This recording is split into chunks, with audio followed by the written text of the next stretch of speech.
Bros was just watching the Royal Knights train when the commander of the entire squad walks up to him and tells him to leave. Says he's bothering all knights standing there like a maniac. His maid steps in and says, "Hey, you're talking to a prince." The commander doesn't care. Calls him a useless, ugly, bitchless bastard who's interfering with training. But then the commander got a stare from the boy's eyes that he wasn't expecting. An intense and brutal stare that doesn't belong on a 14-year-old. Soldiers start walking over to see what's going on. They see the third prince, the one everyone treats like a useless joke, and they relax. But then Kid reaches up.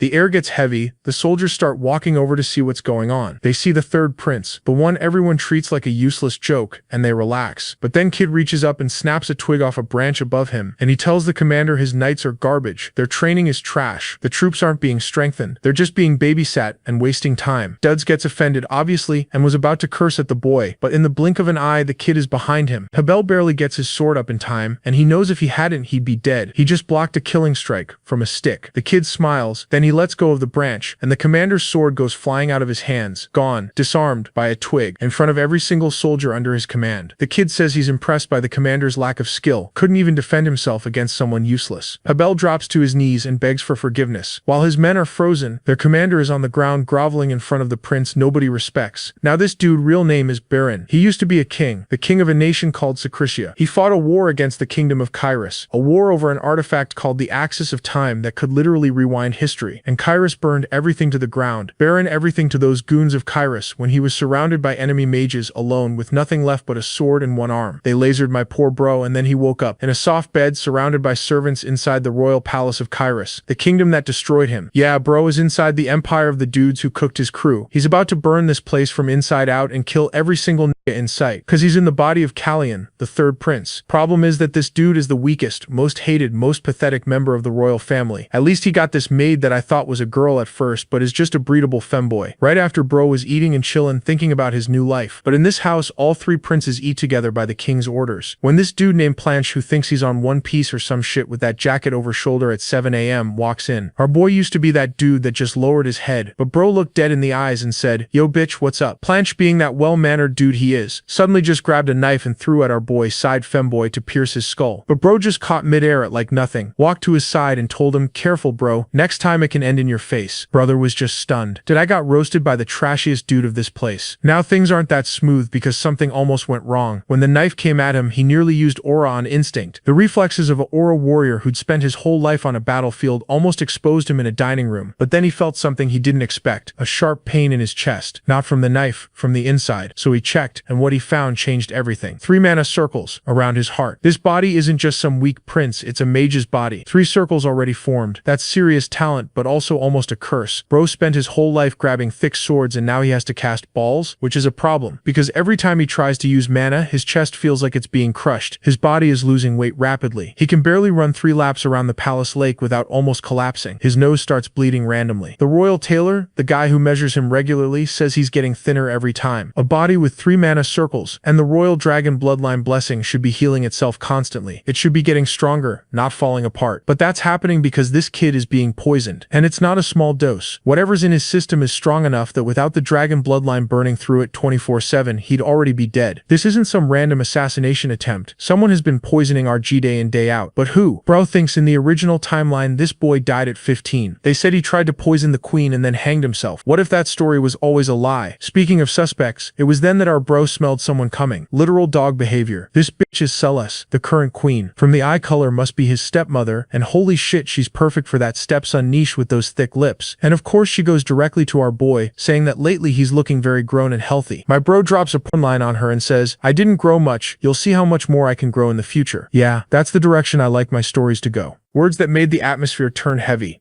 The Viscount said he barely recognized him since he didn't usually even show his face. He'd definitely become a very tall man. That's when the queen cut him off. Who would have thought? The Viscount really is a lapdog, just like the rumors said. The queen asked why Planche hadn't told her about the horse that doesn't obey him at all. It would have been good if he'd reported it. But Planche said she already knew. Soleil said he'd lost control of the reins, and her son said the horse was useless. He got up and left the table right away, leaving his cursed mother furious. 3 weeks later, it was time for the king's birthday celebration. The king, who's basically his wife's doormat, like everything in that palace. The common people are excited about the festivities. Everyone wants to see the princes. While they were getting the kid ready, the tailor got really worried. Blood started running from Killian's nose. All the servants panicked over the sudden nosebleed. The butler asked for compresses to help. The prince said it was nothing, that he'd just been sleeping badly.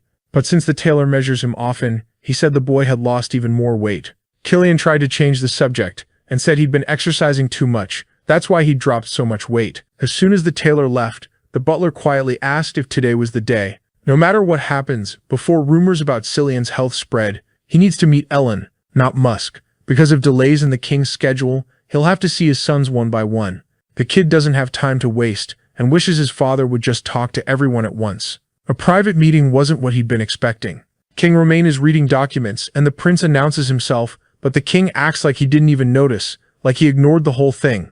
That's unbelievably rude, Killian thought, until the king told him to sit. The king asked generic questions and said his son looked fine. Suddenly it all made sense to Killian. Now he knows why the king wants to see his sons alone. This way he saves time for real, because he doesn't have to actually talk or ask anything. What a mess of a family. A father who doesn't care, apathetic brothers, a wonderful place. Plancher's just arrived, and he's already drunk, with zero manners. The person most interested in that meeting is the queen, who has enough power to keep her own husband under her thumb. And in the middle of all these people, someone wants the prince dead. It's time for him to work out who the killer is. Because of the celebration, the prince showed up in front of everyone looking like someone different. His presence is already outshining Prince Plancho, who's just a drunk. The nobles are talking about it, starting rumors. Callian finally entered the hall, leaving all those background nobles impressed. The rumors are real. The black-haired, red-eyed prince who looks like Siphanian. He cut his hair, his face is fully visible, and he's even wearing a crimson brooch. It's a quiet statement that he's done hiding. The butler went up to him to ask something. He wanted to know why everyone was staring. He even thought it might be because the prince was dressed so well.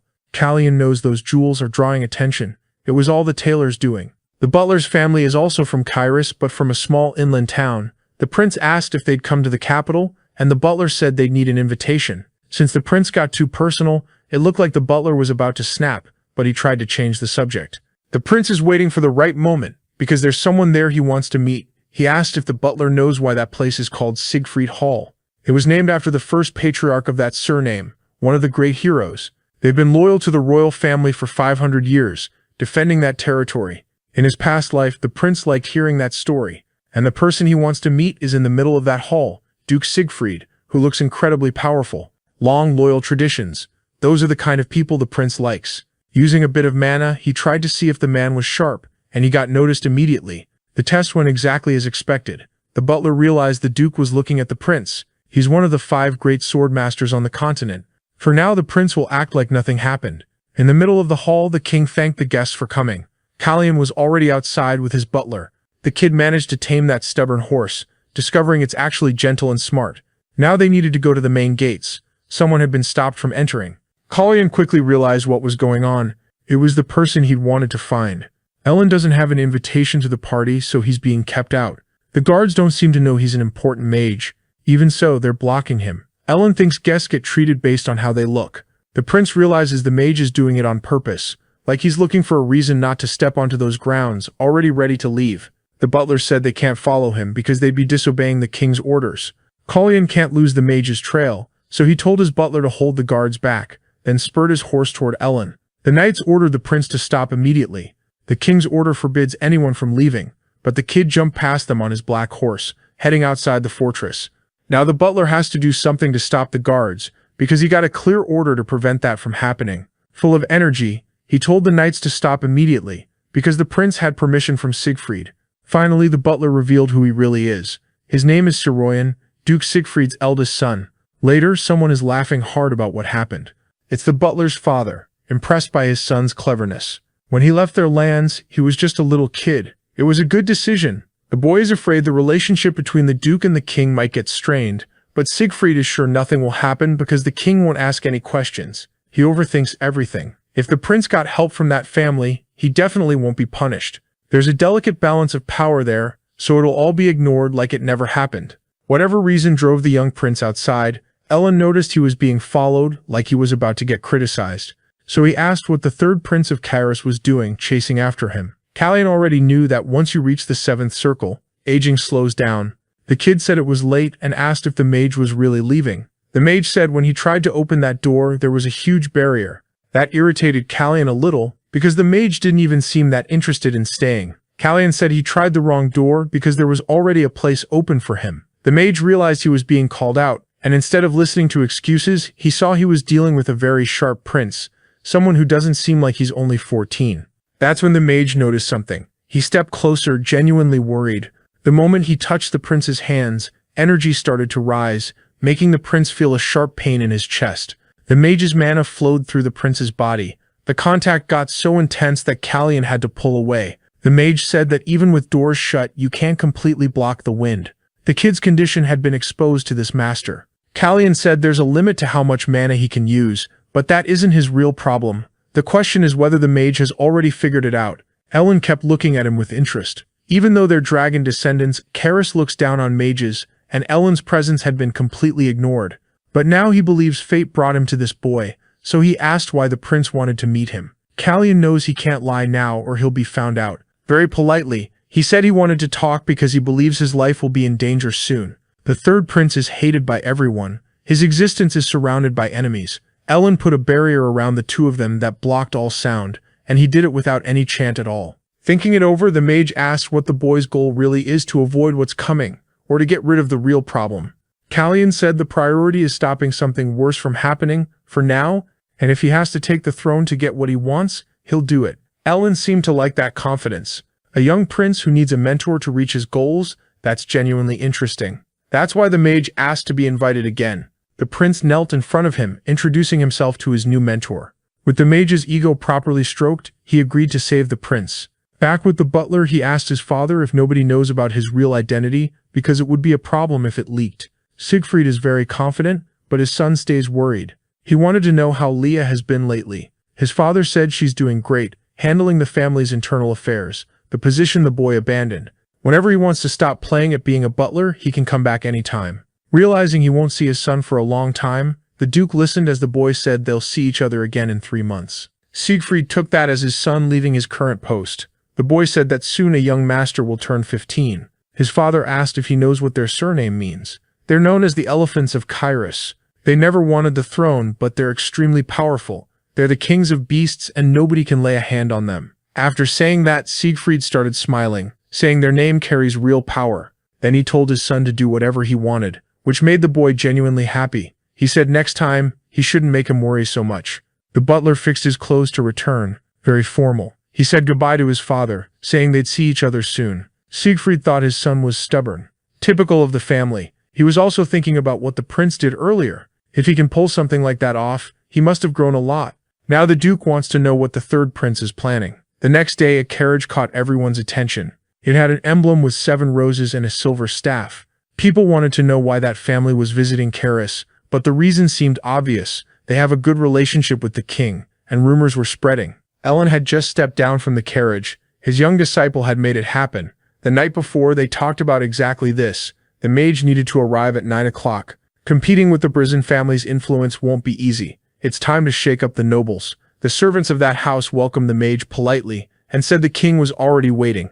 In the meeting, the king was surprised by the mage's presence, and Ellen asked for a place to stay. To compete with his wife's power, the king knows having that mage on his side would be very useful. It's surprising he showed up there first, and it made the king suspicious.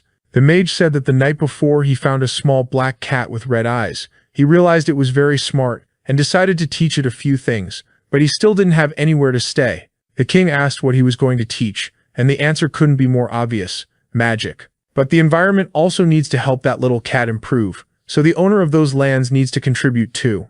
A bit uneasy, the king asked if the mage can really do that. Kalyan will be his disciple. Nobody can stop it. The king decided to cooperate. That place is already a mess. One more thing won't make it worse. Still, the king was intrigued, because he'd heard the third son had nothing special about him. That surprised the mage. Even the boy's health condition is unusual, because it's hard to find the cause.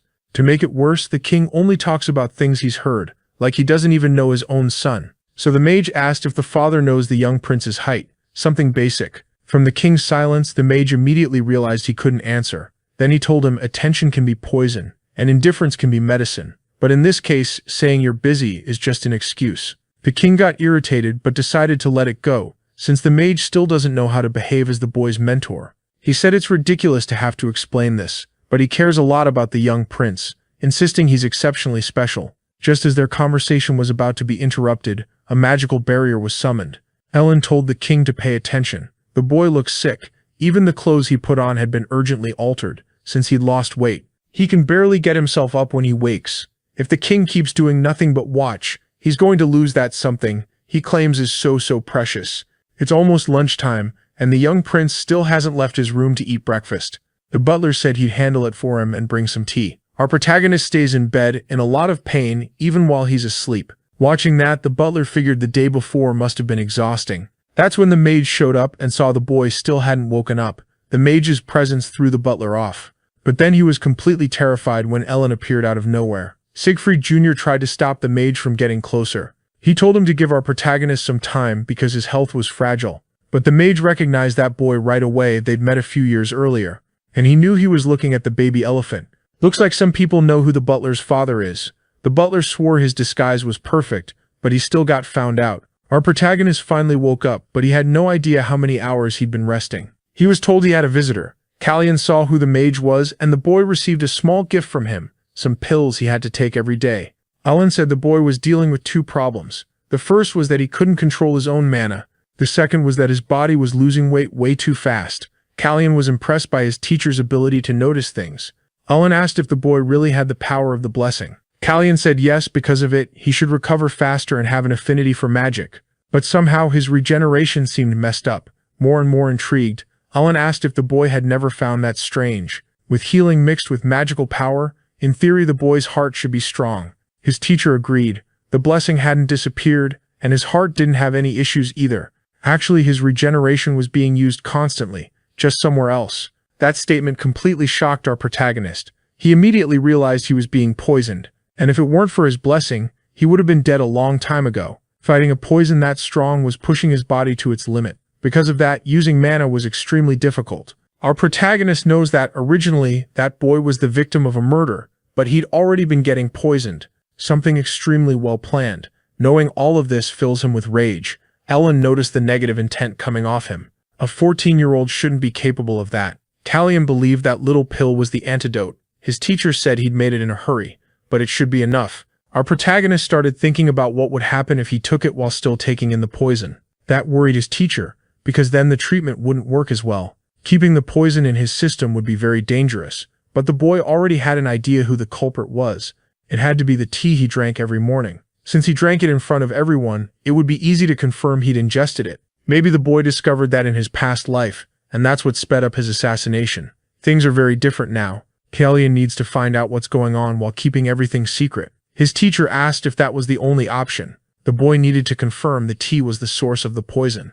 That could put his servants in danger, because the culprit does it regularly. Confident they'll never be caught. Knowing the butler's real identity, the teacher said he'd be safe, but he understood Callian's fear and wanted to know what the next steps would be, somewhere mysterious. A disgusting old man said that to use his trump card he needed to receive something. The next day, Callian wanted his teacher to accompany him outside. Some servants went to find Prince Planche, because the queen wanted to see him. She said the boy was very late, but he didn't seem to care at all. Drunk again. The young man drank some water and told his mother to just say what she came to say and leave. The queen had heard our protagonist had gotten a mentor, Ellen the Seventh Circle Mage. That news was spreading among the nobles. Planche couldn't care less. The queen told him he had to appreciate the investment she'd made. It was time to get ready. A lot of eyes would be watching the heir from now on, so he'd better not disappoint them. Planche got furious and threw a cup at the floor. Even though he hurt himself, he kicked the servants out. Now he was more and more irritated with our boy, the source of his frustration. Because of the king's birthday celebration, the royal party was touring the capital, and his children were traveling with him too, making the people extremely excited. Callian was the one the crowd most wanted to see. The butler asked if he was feeling okay. At least his face looked a bit healthier. Callian said he'd been resting well.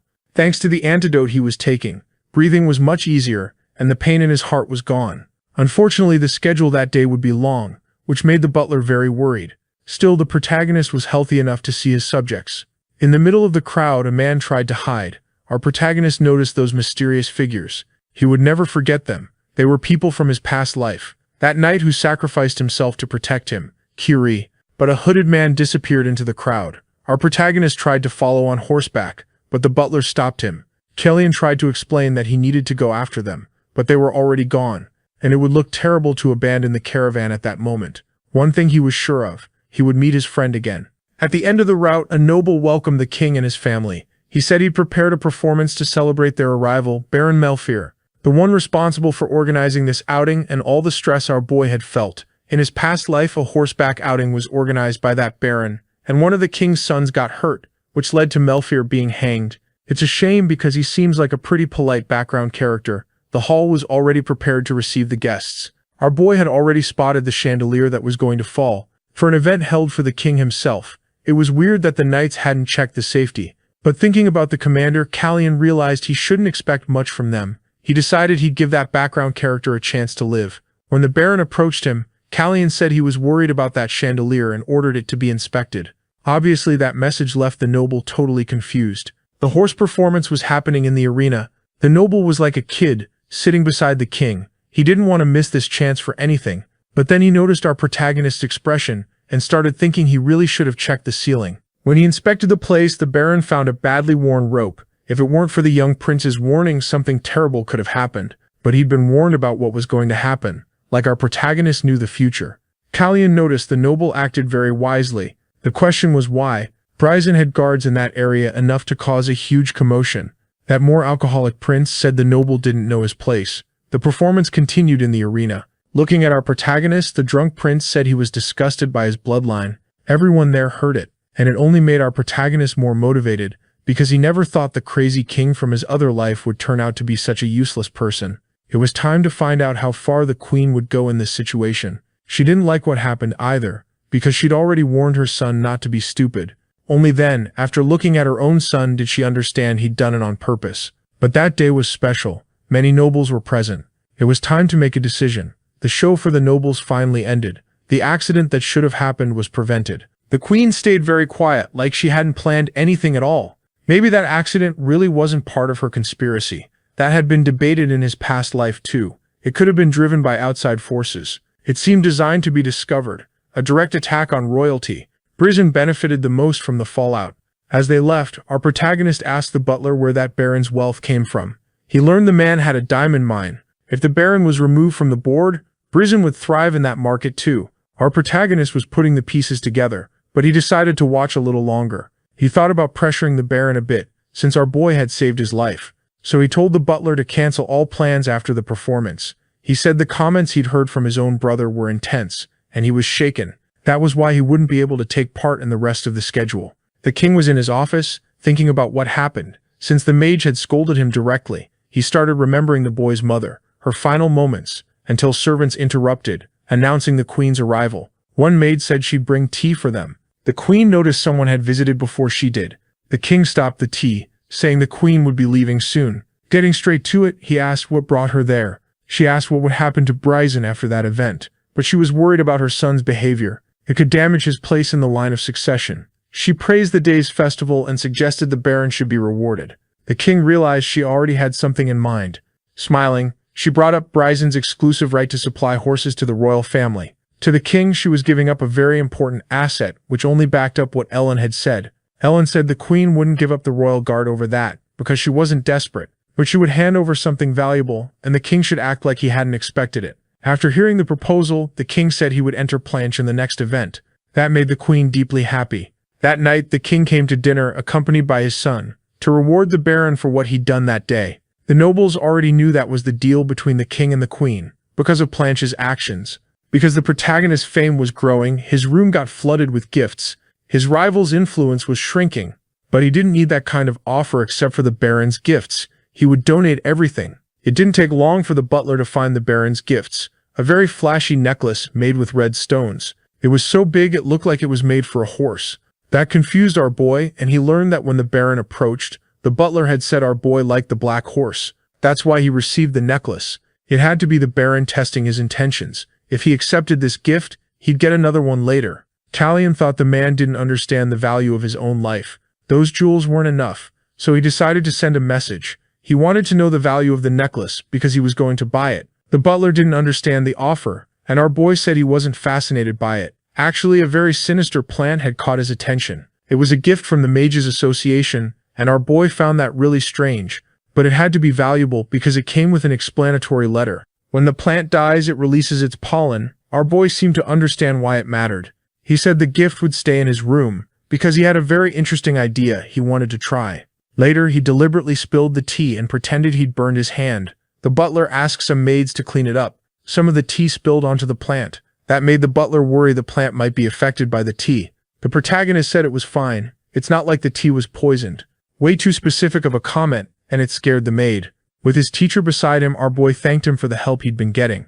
Thanks to the antidote's effect, Ellen noticed our protagonist looked much healthier and much happier. Ellen also wanted to take a walk like that. It was the first time in a long while. Callian asked if the king had allowed it, but the king probably didn't even know what was going on, since he was always busy. Our boy hurried out, leaving behind a very worried butler. The mage asked if he was still taking the medicine. Callian promised he was doing exactly what he'd been told.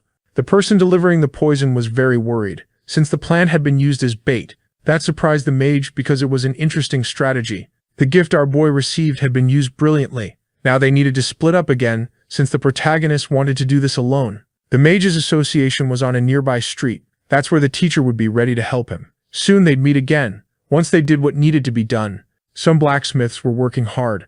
Our boy got a dagger to defend himself. It would be useful from now on if he was attacked. What he needed now was more information. In his past life, several agents were sent into the field for that purpose. Trained assassins got missions like that, assigned through the king of Secretia. In his past life, our protagonist did the same thing. On that dark street, he was completely unprotected, and he knew the assassins from his kingdom were very capable. Some drunk men were approaching him. He had to be careful not to reveal his true identity, otherwise he could trigger an attack sooner than expected. The truth was, his exotic appearance appealed to him, so he had to be even more cautious. He finally entered a very peculiar shop, much bigger than he expected. Inside, the seller asked if the boy was looking for a carrier pigeon, but he said he didn't need those birds, which looked like they were sleeping peacefully. It even seemed like they'd come from far away and were exhausted, and there was no better place for them than that shop. More and more intrigued, the old man asked what brought the young man there. Callian said he needed to feed his birds. In the blink of an eye, he was attacked. The blade passed close to his hood, and the old man said he hadn't sold birds recently, so he was very careful and suspicious. Callian quickly realized that wasn't an ordinary old man. It would be hard to fight him in that situation, so our boy decided to talk instead. He said the birds he was looking for had left a nest far away, so they needed food. They hadn't been sold. Birds was a code name for secret agents responsible for gathering information. Not even Secretia's agents knew everyone out in the field, so information wouldn't leak. The old man asked if the boy was someone's bird. Callian even considered using his former father's name to pretend he was a working bird, claiming he was there on Nebulade's behalf. That left the old man very surprised. Everything was going well so far. Our boy asked for a bit of food, because this bird needs to work. The old man immediately told him to follow. He led our boy into a secret room and said the young man must be a new recruit, and that he should remember the old man's code name, White Eagle. Our protagonist said he was Red Swan. It was time for him to get the information. For each piece of information, he had to hand over an item, payment up front. Our boy didn't expect to be charged before even saying what he was looking for. It could be a trap. But the old man said the price was fixed. After paying, he got the information he wanted. Looking over that scroll, Red Swan started wondering if it was really correct, but based on what he'd asked for, that was what the old man had to give him. Before leaving the shop, he was warned to be careful, because that place is pretty cruel. Our protagonist agreed, thinking that nothing there was more dangerous than White Eagle himself. On the way back to the castle, our boy saw several hooded men. He needed to cross that bridge, but he was stopped. He asked what it meant. One of the men apologized and said he had to wait because the dead were making their final journey. Only then did he realize it was a funeral ritual. Our boy got off his horse to show respect. Funeral customs are very different in that nation. They place red flowers into the river so the dead won't lose their way. In his past life, they did it with white flowers placed on the grave. They bloomed at night, a sign that the dead would never meet the living. Our boy started thinking about it, whether in his past life anyone had mourned him or whether time rewound before that happened. Maybe he was the dead person who'd lost his own way. Someone thanked him for stopping out of respect. Now he could continue. Back on his horse, he pulled the hood away from his face and said he would say a prayer for that soul. And the man who had stopped him noticed his face. That man's companions saw he was distracted and asked why. Arkson said he would remember the Prince of Secretia very well because that's what happened in his past life. Answering his companions, he said the young man seemed like a kind person. On his way, Callian saw several signs with the name Sisphanian and thought it was a bit over the top, especially since the last one looked like a bar. The stories from his past life about that city were true, about the followers of Sisfanian. A bald man was going to take our boy somewhere more private, but Callian said that wasn't where he wanted to go. He wanted the 4th floor of that building. The bald man was immediately surprised and quickly offered to show him the way. Callian was now in an empty hall. He saw a small object hanging on the wall. When he was with White Eagle, he'd asked for just one piece of information: where illegal business happens in Kairos. After he triggered that strange object, a secret door opened in the wall. There was a staircase leading underground where our boy would gather more information. Some people were gambling down there, but that wasn't what he was looking for. Deeper inside, the illegal fights took place.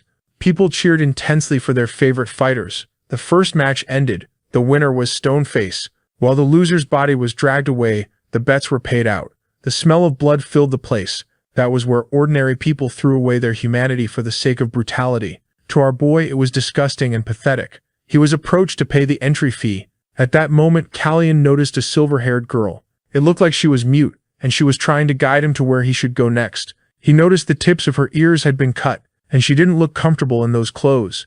Around the necks of those girls was a tracking device so they couldn't escape. The mute girl gestured again, pointing to the number 27. It seemed like she wanted him to place a bet now, so he blended in with the crowd until he could get what he came for. The rule there was simple: if you win your bet, you get money fast.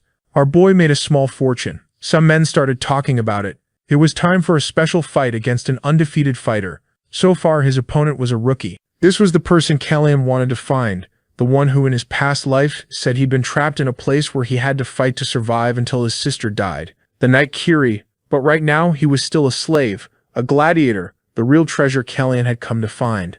Without hesitating, Callian bet everything he had on that fighter, leaving the mute girl stunned, a risky bet that left the onlookers shocked, thinking the boy had to be crazy and they weren't wrong. Up to now, Kiri hadn't won anything. A veteran gambler said what our boy did was reckless. It wasn't worth betting everything on someone who'd never won, but our boy wouldn't budge. He told the mute girl to make sure the bet went through. After that, the veteran gambler did what his conscience told him to do, warn the rookie. That fight was going to be a complete massacre. Even inside the cage, Kiri realized what had happened. The undefeated fighter said that crazy bettor was about to lose everything. The shackles holding them were unlocked. The fight had barely started, and Kiri was already forced to defend against devastating blows. Every block hurt almost as much as taking a clean hit. The gladiator landed a strike to Kiri's stomach, making him spit blood from the impact. Now the protagonist started to get nervous. Without a sword, he knew Kiri wasn't that dangerous, but he believed in that fierce fighter's potential. The gray-haired knight's strikes weren't fast enough. He was getting crushed, slowly. There was nothing to do during that beating. The final blow was headed for his face, until the protagonist shouted to Kiri that he shouldn't expose his shoulder during the opponent's attack. The gladiator listened, managing to dodge a strike aimed at his skull and finding a good opening to counterattack, crushing the thug's ribs. If the guy's bones weren't made of rubber, they definitely cracked. Kiri turned into a dentist, pulling teeth without anesthesia. To everyone's shock, Kiri got his first victory. No one could explain how it happened. It shouldn't have been possible. While desperate screams rose from the people who'd lost money, Kiri looked at our boy. Callian couldn't hide how happy he was. Then a very suspicious bald man said someone wanted to talk to our boy and told him to come along. In a private room, someone said our boy had real talent. He'd turned 3 coins into a total of 6,000. And that was a big problem for a betting house. That man didn't want to pay him. Callian thought they were going to propose some kind of deal, but they were even dumber than they looked. The mobster asked what the boy could offer in this situation. Our protagonist said that if he took the hood off his face, things would get very bad for him. The mobster doubted the threat. It was time to rip that hood off by force, but one of the mobster's hands was violently pierced. That made our boy ask what was going on. He thought he was talking to dangerous criminals. That was when they realized they were dealing with someone truly unhinged. To their relief, our boy said he wasn't interested in the money. He'd rather take the gladiator Kiri home. But the mobster wasn't happy about that, because the slave had started bringing in money. Still, within seconds he realized that if he didn't agree, things would turn ugly. He started thinking it would be easy to see what that boy could do using his men. With an even more destructive cut, the protagonist made it crystal clear who was in charge there. He said he was willing to take the coins and even that man's life if he was crossed. It was time for the mobster to decide.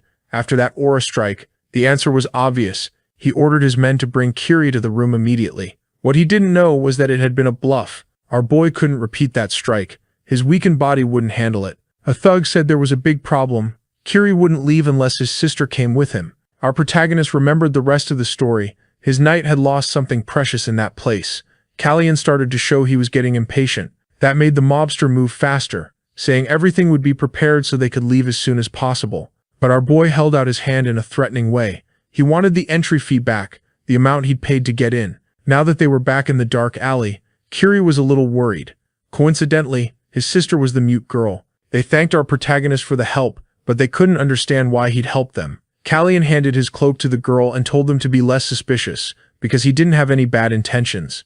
That was when his face was recognized, the face of the third prince. Kiri apologized for having suspected someone so important. Our boy told him not to bow his head like that, because they didn't need to do that in his presence. Those siblings had elf blood, they were hybrids, and their lives had already been doomed. Taking the opportunity, our boy said that exposing the shoulder like that is something beginners in fencing do all the time.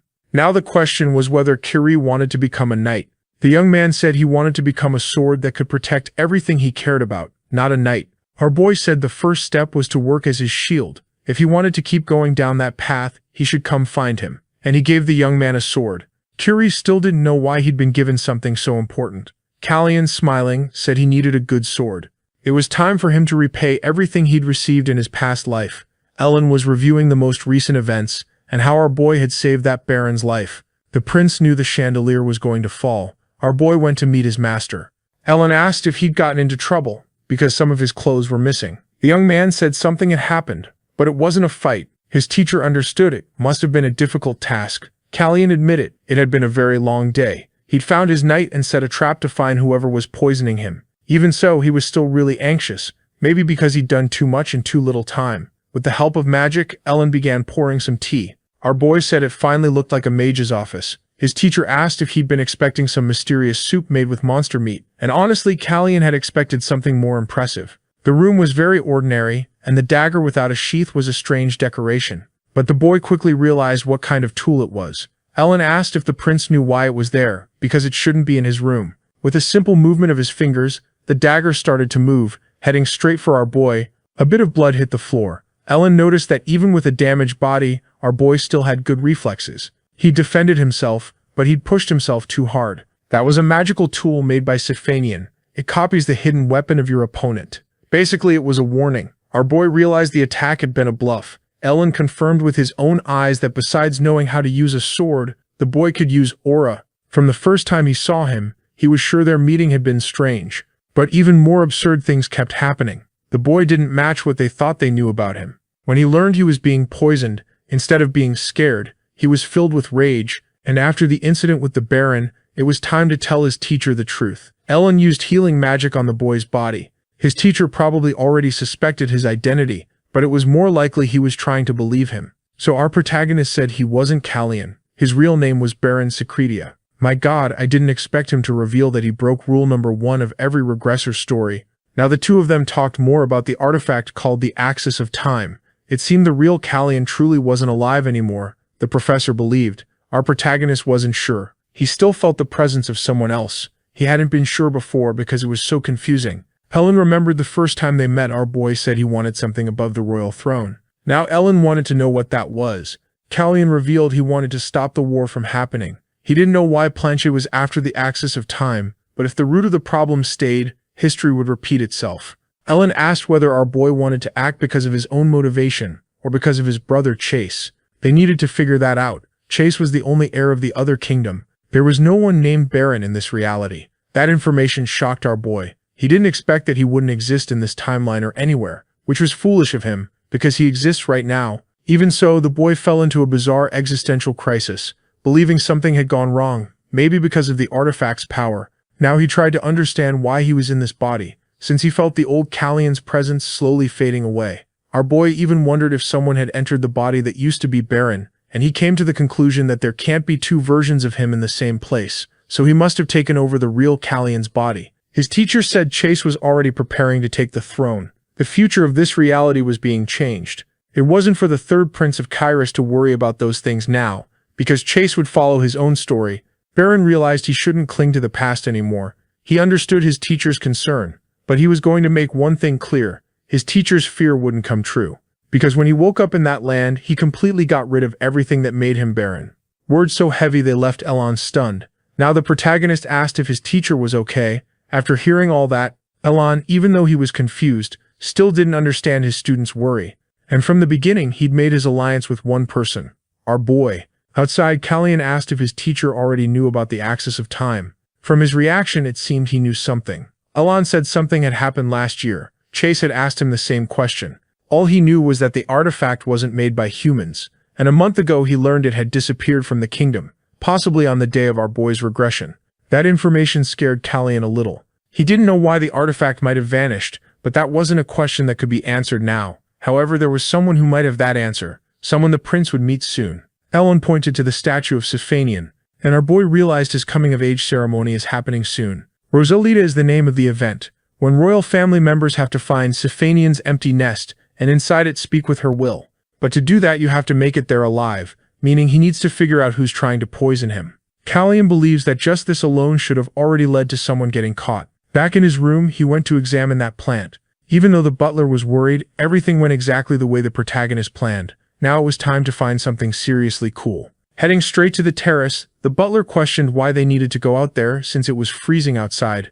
That flower he'd received as a gift, when it dies, its pollen spreads through the air and very few people know it has that trait. The tea was poured somewhere everyone could see. Kalyan watched everyone's reactions closely. That was a deadly poison. Hardly anyone would survive it, and the plant should definitely have died.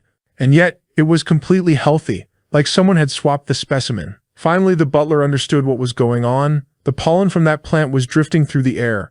A trail left behind showed where the plant might be hidden, and it would lead the protagonist straight to the culprit, pointing toward the palace of Hesia, where coincidentally the queen of that kingdom lives. The protagonist watched the rain fall through the window. The butler slowly approached. The boy asked if he'd rested well, looking perfectly healthy. That left the butler stunned. He wasn't used to being greeted like that in the morning. The boy said he'd woken up early. That was genuinely unheard of for the butler, and the boy kept a close eye on the cup of tea. As he drank, he noticed it tasted different than usual. Celise had increased the poison dose. The boy asked if there were any events that week with all the nobles. The butler told him there would be a conference next week, and right after that, a huge banquet, the perfect day to stop drinking that poison. The protagonist took the antidote right after the tea, which made the butler curious. He asked what it was, and the boy said it was just vitamins. Since his body had been getting weaker, he should take them. Now the butler grew thoughtful, staring at the teacup. The whole thing made him deeply uneasy. After what happened at the horse presentation, Planche stopped coming to breakfast. For the protagonist, that was great. It removed obstacles from his schedule. Taking advantage of his second brother being there, Kalyan said the flowers would bloom soon. A heavy silence fell between them, and the blonde boy decided to leave. Then the butler asked why the boy had brought that up. Kalyan said he'd seen some roses while walking, and it reminded him that Randall used to grow roses. There was no hidden meaning behind it. Later that day, the protagonist trained a bit more. His physical condition kept getting worse, and he was sure that if he stopped training, his body would deteriorate even faster. He still didn't know how his master showed up there, but the teacher said he'd spoken with the king. That made the boy say he had two questions. He needed the identities of two people, nothing complicated for his master. The second favor was to investigate some nobles who might be involved in this, especially the Brizan family, which his teacher had already expected. That wasn't hard either, but the boy was giving his master a lot of orders. Kalyan said the poison was even more concentrated now. He'd really found the culprit. Even the teacher already suspected who it might be. It must be hard to hide something like that from a great mage, and since it was an important matter, it was the perfect situation for Ellen to gain even more influence. The mage thought he was going to be used as a shield, but the boy didn't want that. He wanted to use him like a weapon. He still remembered his past life, and the White Demon Army made up only of mages. In the future, Kalyan wanted a battalion made only of that kind of soldier. The teacher was intrigued, and said mages aren't knights, and they're hard to train. But the protagonist insisted it was possible, which left his teacher deep in thought. Romain had been ignored when he had that idea because people thought it was impossible, yet he pulled it off. Still, he died soon after, under very suspicious circumstances. The Mage Corporation really did become a military force, used by Planche. Things were going to be different now because the Brizan family wouldn't get in the boy's way, and he wanted to use the poison tea to negotiate with Queen Celise. Ellen wanted to know how that would be put into practice. All the boy could say was that things would happen soon. It was vague and it made the teacher uneasy. Pulling something hidden in his sleeve, the boy said it should be used when the queen made a mistake. Then the negotiation would begin. The infiltrated maids increased the poison dose, but the queen was still furious.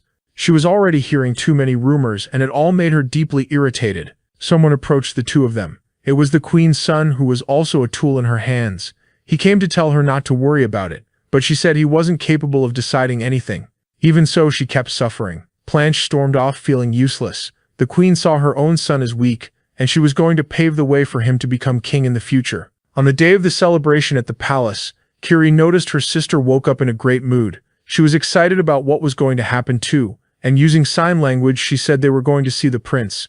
The girl liked the protagonist and was looking forward to that day's party. Kalyan was getting ready in his royal clothes for the nobles' conference. There was 1 hour left before it all started, and the protagonist had a favor to ask his butler. It was time to settle this. The tea that was being delivered to the weakest prince. The boy finally met the queen. From now on, everything would change. Outside, the butler was on horseback. He'd been given 2 envelopes, one to deliver to Ellen, and the other to the Mages Association. The first stop had to be the association, and the butler started to worry because his lord was going to the banquet alone. The boy said he was going to handle it this way, telling the butler to stay calm. But that was easier said than done. Something like this had happened before. Even while thinking something catastrophic could become real, the butler held on to optimism. Inside the Mages Association, a woman had already prepared everything. It was a huge amount of information, said Aurea, the president of that city's association. But since it hadn't been revealed until now, it seemed suspicious. Ellen believed it was the result of political power. More and more intrigued, Aurea wanted to know how the prince was going to use those materials. Right then, the butler arrived at the association, and when he found Ellen there, he realized his job had gotten easier. He finally delivered the letters the boy had written. Ellen was already preparing to travel, heading straight to where the banquet was happening. The butler said he couldn't enter without an invitation. That was when the mage said the protagonist was at risk of not surviving until the next day. In the letter, Kalyan said he was going to make a deal with the queen, using his own life. If anything went wrong, Ellen would need to fix it. Exactly 1 hour earlier, the negotiations had begun. Kalyan told the queen they needed to be honest. She agreed, but didn't believe anything would change. Faced with her overconfidence, Kalyan told her to mind her manners. Thinking he only wanted to argue, the queen stood up. Disappointed, she'd thought she'd be entertained for a few minutes. Before she left, Kalyan said he knew about the poison tea. He asked for it to stop being served, calling it disgusting. Shocked at being accused, the queen said she didn't know what he was talking about. Expecting that answer, the boy came prepared, so she wouldn't do it again in the future. He brought a small container. Inside was a poison that stops the heart for a few moments. It doesn't react to silver and can't be detected by magic. Since the boy has the power of a blessing, his heart wouldn't be affected by it, but even that has limits. The poison needed to spread through his body. The first question the protagonist raised was, who would they suspect first? The queen started smiling like she'd lost it. She said things wouldn't go the way the boy wanted, because this wasn't her first time. She even said she was the one who took the life of the protagonist's mother. That made the boy furious, and he asked what he should do with that tea. The queen suggested he drink it all. As he drank the cup, the boy said her words would be taken as a refusal. That made the woman smile, believing no one would suspect her, because not even the king could control her. Celeste believed there was nothing she couldn't get in that kingdom. That's how she got the throne. All she had to do was remove the obstacles in her way. But there was still one thing she hadn't achieved yet, and she was working to make it happen. The protagonist started coughing hard after swallowing the poison until his body collapsed to the floor, badly weakened. The king and his brothers panicked over the boy. While they called for a healer, the queen smiled at the scene. Chaos broke out at the banquet. People thought someone had tried to poison the prince. Even if it was possible, nobody could say for sure. The nobles fell silent. Raising suspicions in that room could be deadly. Celeste was impressed with her own power. No one dared say she was guilty of anything. The king rushed to the boy, desperate. Lifting him into his arms, he begged him to stay awake. The boy tried to speak, struggling. It made the king remember his late wife and the last vow she made that he would take care of the son they had. A memory Romain never forgot. Celeste, despite all the commotion, announced she was returning to her own palace. Furious, the king asked if she was involved, shouting her name loud enough for everyone to hear. Everyone at the banquet went speechless. The queen couldn't believe it.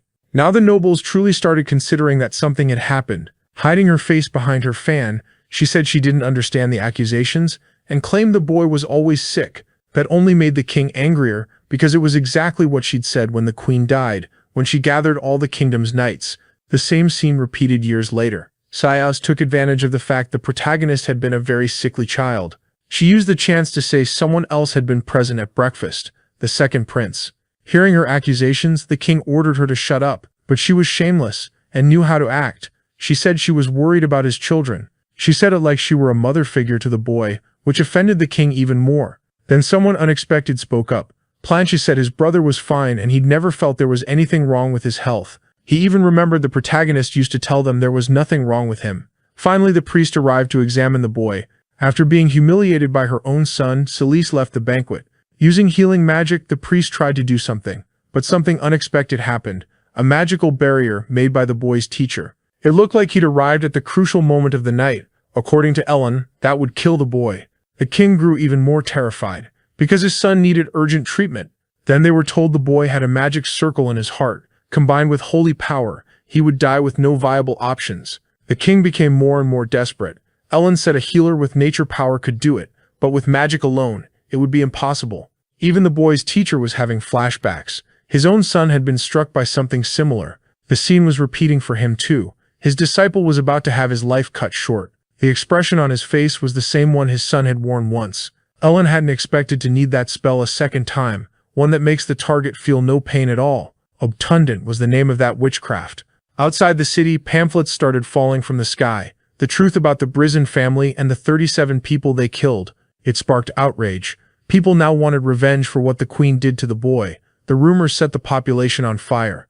Ellen, now speaking with the king, said the Mage Corporation needed to be created.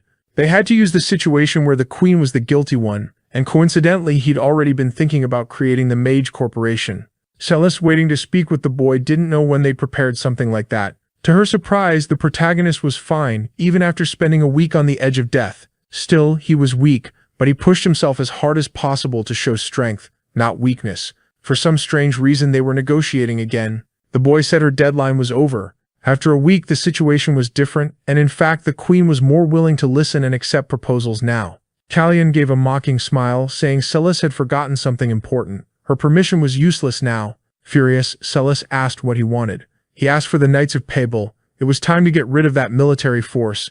That scared the queen, because it was her biggest asset. To continue, Celis would have to give up what was essentially her personal guard. Callian called for his butler, Siegfried Jr., who brought some documents, a contract guaranteeing the queen's word, and one of the clauses involved her death if she broke it.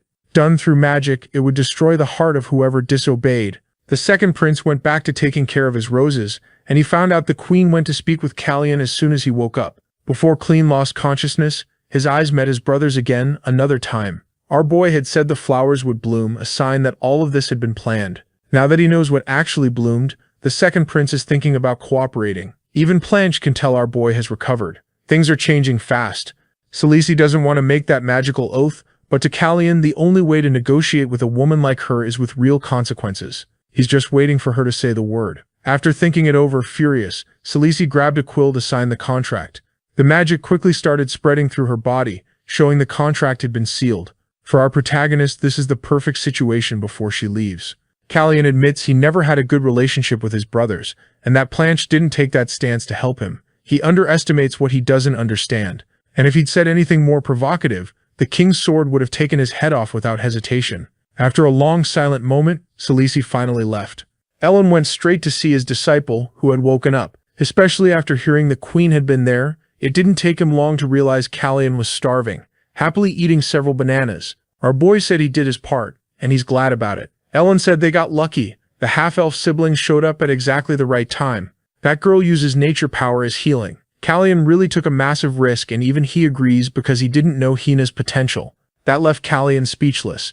Not even in his past life did he know, because the girl died young. That only makes Ellen angrier because that boy's plan was unbelievably reckless.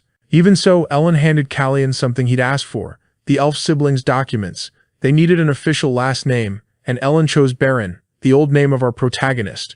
It's a small detail that made our boy really happy. Making them citizens of that land makes everything so much better. But Ellen said the idea was actually Romaine's. Rumors that the king cares deeply about him are spreading more and more. Callian realized that's something someone else should have felt later. While he was thinking, our boy asked the butler for a few more bananas, but Siegfried Jr. had something important to say. He can't keep working as a butler anymore. Now there's a flashback about the butler. He's going to see his brother, who looks extremely weak, covered in bandages. They talk about the noise the birds made that morning. During the summer, the older brother, barely hanging on, asks Siegfried Jr. to play violin for him later. The butler overheard adults talking. His brother's condition was getting much worse. Back then, he didn't really understand what it meant to not be able to have something, or to be someone who would never get to have it. After a while, his brother asked him for the truth, asked if he was dying from that illness. Then a fire happened there. They had to evacuate in a rush. It was caused by the butler's older brother. That was his way of leaving a world full of pain. Winter came, and eventually summer returned, along with the birds singing, but nothing was the same anymore. Siegfried couldn't stand seeing his son isolated, so he forced him out of the room. That was when the butler saw a little boy in the square, the nation's third prince, our protagonist.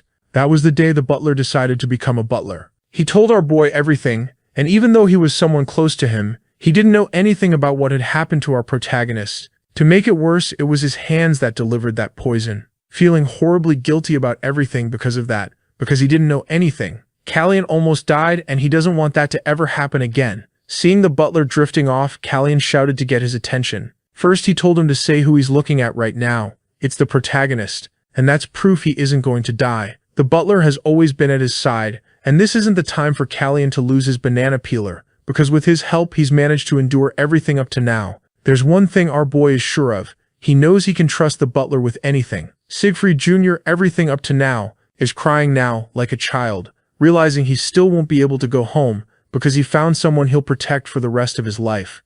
After pulling himself together, he promised he'll find everyone who persecuted our protagonist. Callian said if he's going to get revenge, he should stay quiet, because elephants make too much noise. The butler tried to take it back, saying he won't make that much of a scene, until he realized the word Callian used for him, elephant.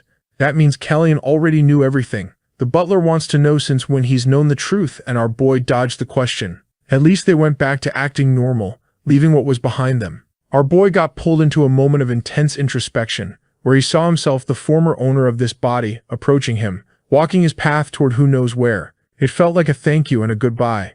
Callian is falling, drifting farther and farther from that strange moment, until he finally wakes up in his own room. He held a mourning ceremony, lighting a candle for the old Callian, who is now gone for good. Our boy said the old Callian seemed like he was in a hurry. He gave him the life he has now, but wished that our protagonist could achieve what he wants. For the old Callian, life was a prison, which makes our boy envy the freedom he must be living now. But so much has happened already, and he can't abandon it halfway through. Our protagonist decided he'll live this second life to the fullest. The Knights of Pabel were dissolved and returned to Bryson territory, and the announcement about the Mage Corporation has just been made. After 3 months, our protagonist's servants concluded they'd need to call the tailor, because our boy has grown a lot. When he went to meet the king, Romain was impressed by how tall the young man was. They're making preparations for Rosalita, since it's Callian's birthday. Ellen said he has someone to introduce to his disciple, the mage who will handle his security during the ceremony. Arsene introduced himself and said he's honored to have that responsibility. His presence almost made Callian have a heart attack. Romain said he's an excellent mage from the corporation, because he's very talented. Our boy feels flattered, recognizing it was a big surprise, while also trying to hold back his anger. The Mage Corporation is almost ready to be established. Practically speaking, they still need a name, and there are still lots of adjustments to make. While the meeting is happening, Callian can't stop looking at Arsene. Ellen asked the king if he has a name suggestion, since he'd been thinking about something like this for a while, and he does. Valken. His answer came so fast that Ellen felt relieved. He asked before suggesting anything himself. Our boy wants to know what Arsene thinks. The mage looked a little confused by the question, and Callian clarified he meant the name Valken. What does he think? Still a bit cautious, Arsene said, it's a good name, and that's what got chosen. Later, using a silence spell, our boy told Ellen everything that happened in the past involving Arsene. Even though Arsene killed him, there's no need to change guards now. The situation changed, and people changed too. Even so, our boy still holds a deep grudge over what happened. The one who came to see our boy was Baron Melfier. It's been a while since the last time. Our boy apologized for stopping contact, but Melfier feels deeply honored to be in touch with the third prince, since he hasn't associated with any noble so far. But our boy got straight to the point. He came to collect the reward for saving the man's life. In every sense, the Baron was expecting something like that. He's been trading diamonds and even horses with the imperial family, but the prince seems eager to hear something else. Melfier said he still doesn't have anything to give him, and that made Callian smile. Our boy asked if the noble could run another kind of business, and Melfier said he has the people and resources for it. The problem is Bryson has that too. The Baron was confused because he thought he had Callian in his hands, but Callian said it very bluntly, and it was unexpected. Our boy smiled and said that's true. Callian said he's going to establish a mage unit. They have people and resources, but they need management. Melfear asked if that's the cost of his life. Our boy said yes, that's the price he wants. Full of loyalty, Melfear is ready to report for duty to someone who was supposed to die at 15. Callian not only changed everything, he's also surrounded by people he can trust. All that's left is to find Sifanian at the ceremony and ask why all of this is happening. During his birthday celebration, Callian realized everything is properly prepared. Even that jerk brother is there, and it's been a while since they last spoke. As Callian walks away, Planche calls him Blood Eyes.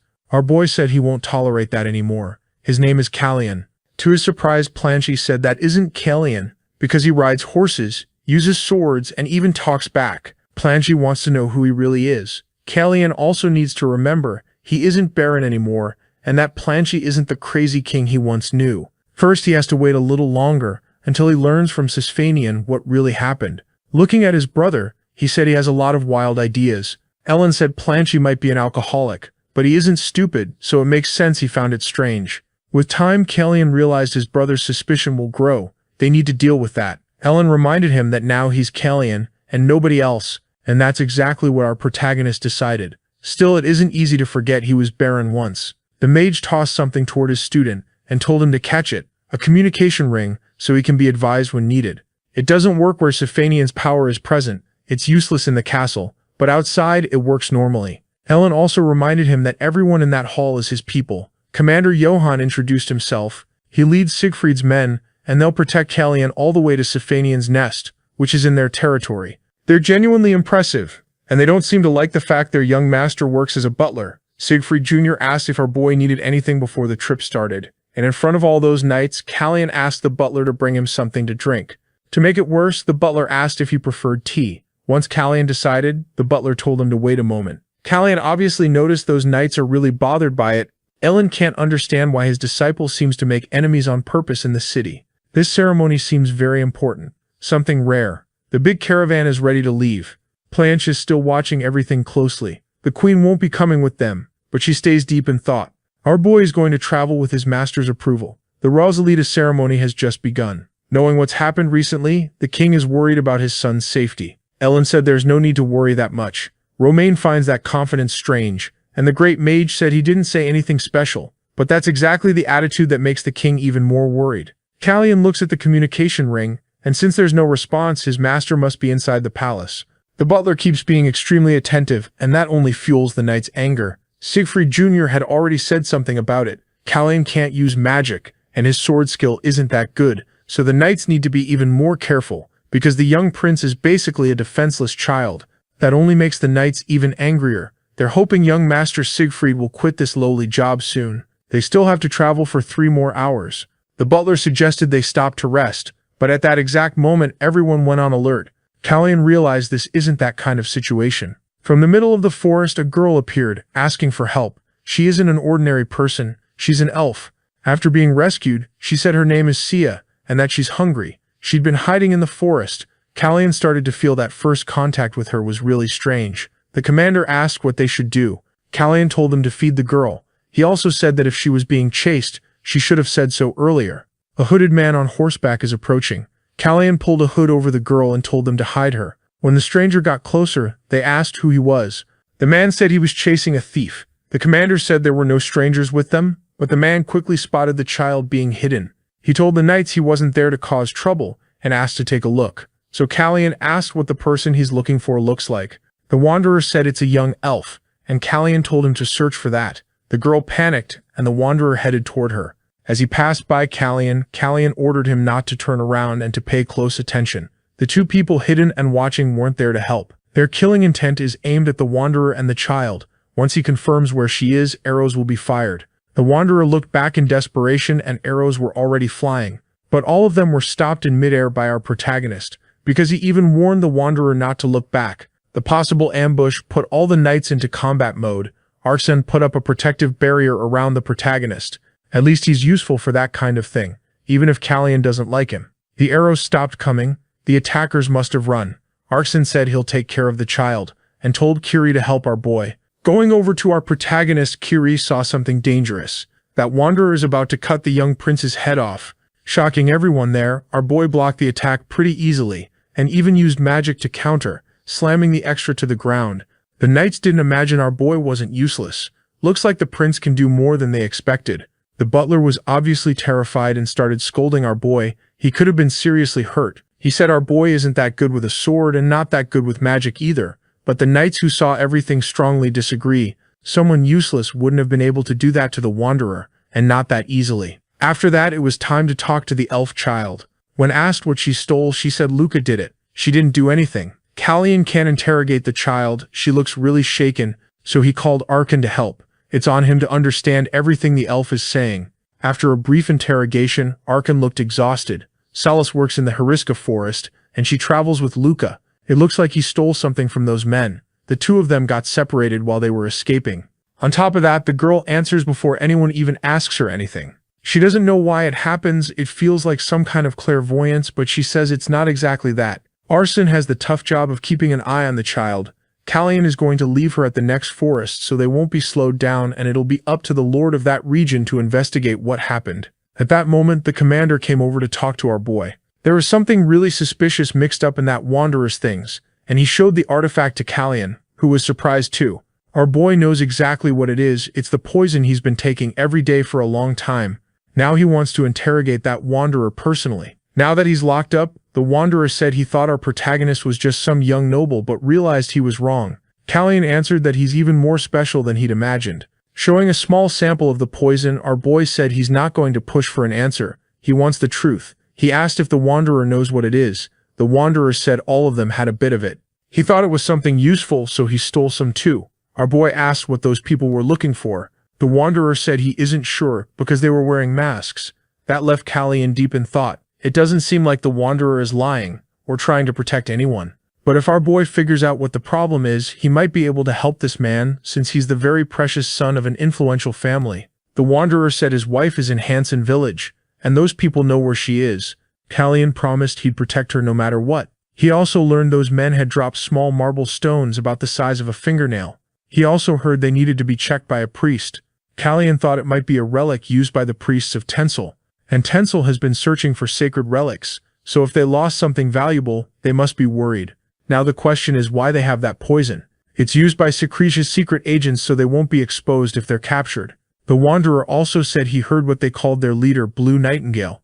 It sounds like a code name, and it surprised our protagonist like a bird name tied to his father, and it's somewhere nearby. A heavy rain started pouring down, and it stopped our protagonist from moving forward, so he had to stop in Latland territory, which he didn't like. The lord of that place was already drunk, happy about our protagonist staying there. Hale is sure it's a blessing from heaven that forced him to serve the third prince. Earlier, the butler asked if our boy remembers Count Hale. He'd sent our boy a gift before, one of the ones that got returned. He used to support Prince Randall, then switched his support to Planche. Our boy sees him as a social climber. Hale said he couldn't even sleep after hearing rumors our boy was in the area. Even the Count's butler looked embarrassed about it. Arson had to interrupt the meeting because he had something to tell our protagonist. Quietly, he said they'd caught the messenger bird. Our boy knew they'd try to contact the Blue Nightingale, but the rain messed everything up. Hale offered the mage a drink, but it got refused. Callian asked if there were any priests of Tensel there. Hale fumbled and dropped the wine bottle. He got furious and said those priests are arrogant and claim that land is ruined. He kept getting more worked up, and our boy realized there was no point trying to talk it out. Using the little magic he knows, he put that lord into a deep sleep. Our boy was furious. Hale's words really got under his skin. Through the ring, Callian told his master he'd gotten involved in the theft of that sacred relic, and now he's in danger. But using knowledge from his past life, our boy believes it's fine. Blue Nightingale has never failed a mission before, and she must already know he's the third prince. They need to investigate the place and look for priests to figure out what that spy is trying to do to them. A local bar seemed almost empty. Our protagonist went there, saying the people outside had followed him. A woman told him not to worry, saying she's not cruel enough to hurt people for no reason. Callian admitted he was worried, thinking his caravan was attacked because they knew who he was, and of course they knew the boy's identity, but that wanderer didn't want to hear it. That's when our boy noticed there weren't many living people in that bar. Blue Nightingale said that man acted impulsively. Callian asked if she's involved in this now. At first the woman would have said yes, but looking at our boy, she felt the coldness of someone experienced, and thought about going for him with her knife, then decided it wouldn't be easy. Our boy wants to know if the elf she's chasing is still alive. They lost his trail in the forest. She doesn't like how things are going, and since none of them took much damage, she suggested our protagonist leave, promising to leave the child alone. To agree to that, Kalyan wants some questions answered. The first is why they're looking for a sacred relic, if she isn't a priestess. The woman started watching our boy with a hard, icy look. She said those objects are very valuable. Our boy suggested she planned to sell them, and she did say her main job doesn't pay that well. Our boy asked if the buyer of the relics lives in Latlan. She said she doesn't have to sell relics that way. It would be much easier to find a buyer in Kairos. The woman said her buyer pays very well, and she already has a relationship with him. Our boy knows a Secretia spy can only build a relationship through one route, with people who sell information about Kairos. To pay for that information, she's getting relics. After thinking for a bit, our boy is going to ask the last question. We go back to the royal palace. Many requests were made to the king. He's our protagonist master, and he said he knows that person very well. There's no need for so many confirmations. He wanted to know how many priests of Tencel passed through those lands. The king thinks it might be a coincidence. Right now, there are 14 priests. Other priests went to that region with a single proposal. They're gathering them all. It's not like Kairos is forcing them to do anything, so he allowed them to search for them. Ellen said Tensel's situation isn't good. They need a lot of priests. That's why the king allowed them to leave the territory. He still doesn't understand what the great mage is getting at, but he learned his son wants the location of all of them, which made the king really curious.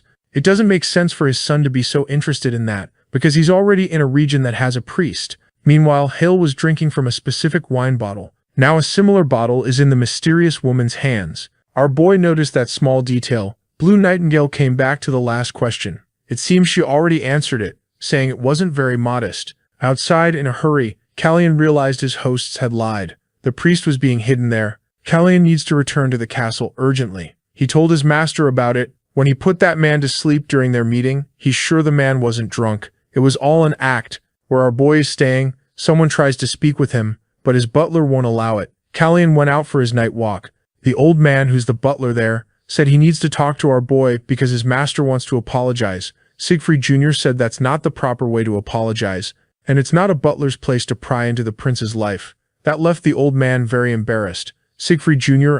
was trying to buy time because our boy still hadn't come back, and he couldn't let those people find out anything at all. He got more forceful with the old man, telling him to stop bothering them. Then our protagonist opened the bedroom door, complaining he can't rest with all that noise. His butler was relieved to see him. Kalyan called his own butler incompetent, saying his only job was to scare off nosy people. That made the boy apologize, because the old man refused to leave.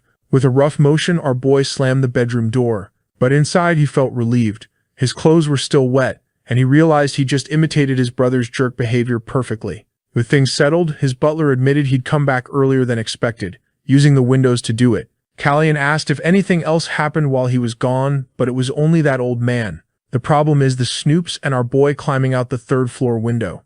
After getting scolded for that, he promised to be more careful. Kalyan noticed his butler was a bit irritated, and he heard a fair complaint. Our boy never listens to him. He said Kalyan went out for a walk, but the old man kept coming back again and again to talk to our boy, insistent and methodical, more interested in timing than in where our boy had gone. In contact with his master, he realized the lord of that region is already alert. He definitely wasn't drunk at that meeting. Now they're going to uncover something much bigger. His contract with Blue Nightingale could be exposed. Drinking from that wine bottle would have been the perfect excuse, but the lord was put to sleep with magic. That's why the butler was so anxious trying to figure out our boy's real intentions. Now it's about why he wants to get his hands on a sacred artifact. That could help in negotiations with Halidom, the land of Randall's mother, signaling the Baron wants them close, giving gifts to all possible heirs, helping that little child set all of this in motion. Discovering a traitor noble doesn't feel like a coincidence. Since it's raining hard, our boy is stuck in that building, and he decided to hunt the traitor. Hale is furious. He should have realized our boy would be trouble when his gift got returned. Because of that unexpected spell, his plans are in danger now. Blinded by anger, Hale wished our boy were dead. He's already spent a lot of money to gain political allies. He was promised fertile lands near the capital, but the scandal with Celis ruined everything. The old butler went to speak with him. He still hadn't managed to talk to the informant. Furious, the noble threw a cup at the old man's head, saying he can't do anything right. And thanks to the rain, the protagonist will be there one more day. The old butler asked if the negotiation should be postponed. Hale said there's no other option, they can't do anything while the prince is there. Still boiling with rage, he told his maid to bring his clothes. He's ready to teach our protagonist a lesson in humility, so he never forgets it. It was time for a meal and it was still raining hard outside. Hale believes the protagonist's calm look is just a bluff. He plans to use his title as Count to punish our boy for using magic on him. Soon that young prince will be begging to be forgiven. While speaking with our boy, someone apologized for the night before. Callian said it's fine and went back to eating. Hale asked if a spell had been used. Our boy confirmed it, saying the Lord's behavior was becoming unbearable. But it's fine, old grudges, he'll let it go, since it must be the first time that noble has hosted someone from the royal family. It's normal he'd be nervous. Hale didn't expect that comeback. Realizing our boy is extremely sharp after that brief exchange, Hale is the one who looks like the fool. Callian said he was exhausted from investigating an ambush, and because of that he got a very interesting piece of information, the name of a kind of bird. Hale almost choked when he heard it, making the old steward very worried. Hale said not to interrupt because he and the prince are talking. Callian said he still needs more details, but it's in the Lord's interest to know everything is happening on his land. Visibly worried, Hale said he'll help with the investigation. He doesn't want the prince getting hurt on his territory. The knight's commander decided to come over too. While they talked, Hale got even more irritated. And our boy said something very lucky happened for that count. It looks like their man finally decided to tell the truth. They all went to that same bar. Hale was disgusted. He would never have gone to the outskirts like that. Despite the noble's efforts, our boy had already won that battle. The wanderer asked what happened to his wife. Callian said they didn't do anything to his family because he gave his word. But there's a reason he came to see that man. He'll be punished with execution, since he tried to attack a prince, and there are witnesses. There's nothing to be done. Even if he were spared, he has serious wounds that would end his life soon anyway. But our protagonist can offer another path, a decent life with workable land and a modest house to live with his wife if he's willing to cooperate. Then his punishment will only be the amputation of his infected arm.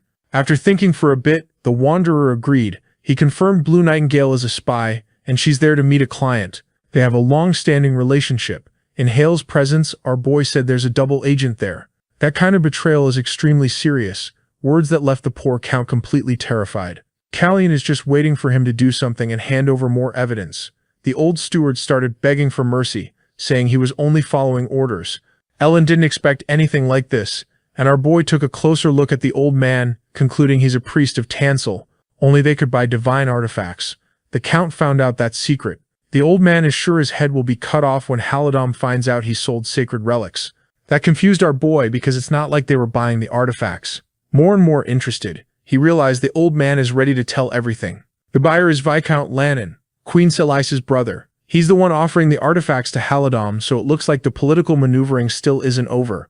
If this happened, it means the Viscount has abandoned Planchet and is siding with Randall, so he shouldn't be backing the Queen anymore. Now that they know that, the question is what the next move will be. This is the kind of news that's going to cause a huge uproar, so Ellen suggested they speak to the king first. Before that could happen, the young prince asked for a letter to be written, addressed to Count Hale. He told them to take care of the prisoner's arm. Since the wound is so severe, that arm is going to have to be amputated, and he told the prisoner to accept it. The commander is ready to follow every order. As for Kiri, she needs to find that man's wife and take her somewhere safe. The elf girl is excited too, and she came with Hina to help with the cleanup. She still talks too much, but the prince already understands what she's like. Without Arson there, this is going to be really difficult. The butler asked if the prince was going to do anything about that messenger bird, and found out he wasn't.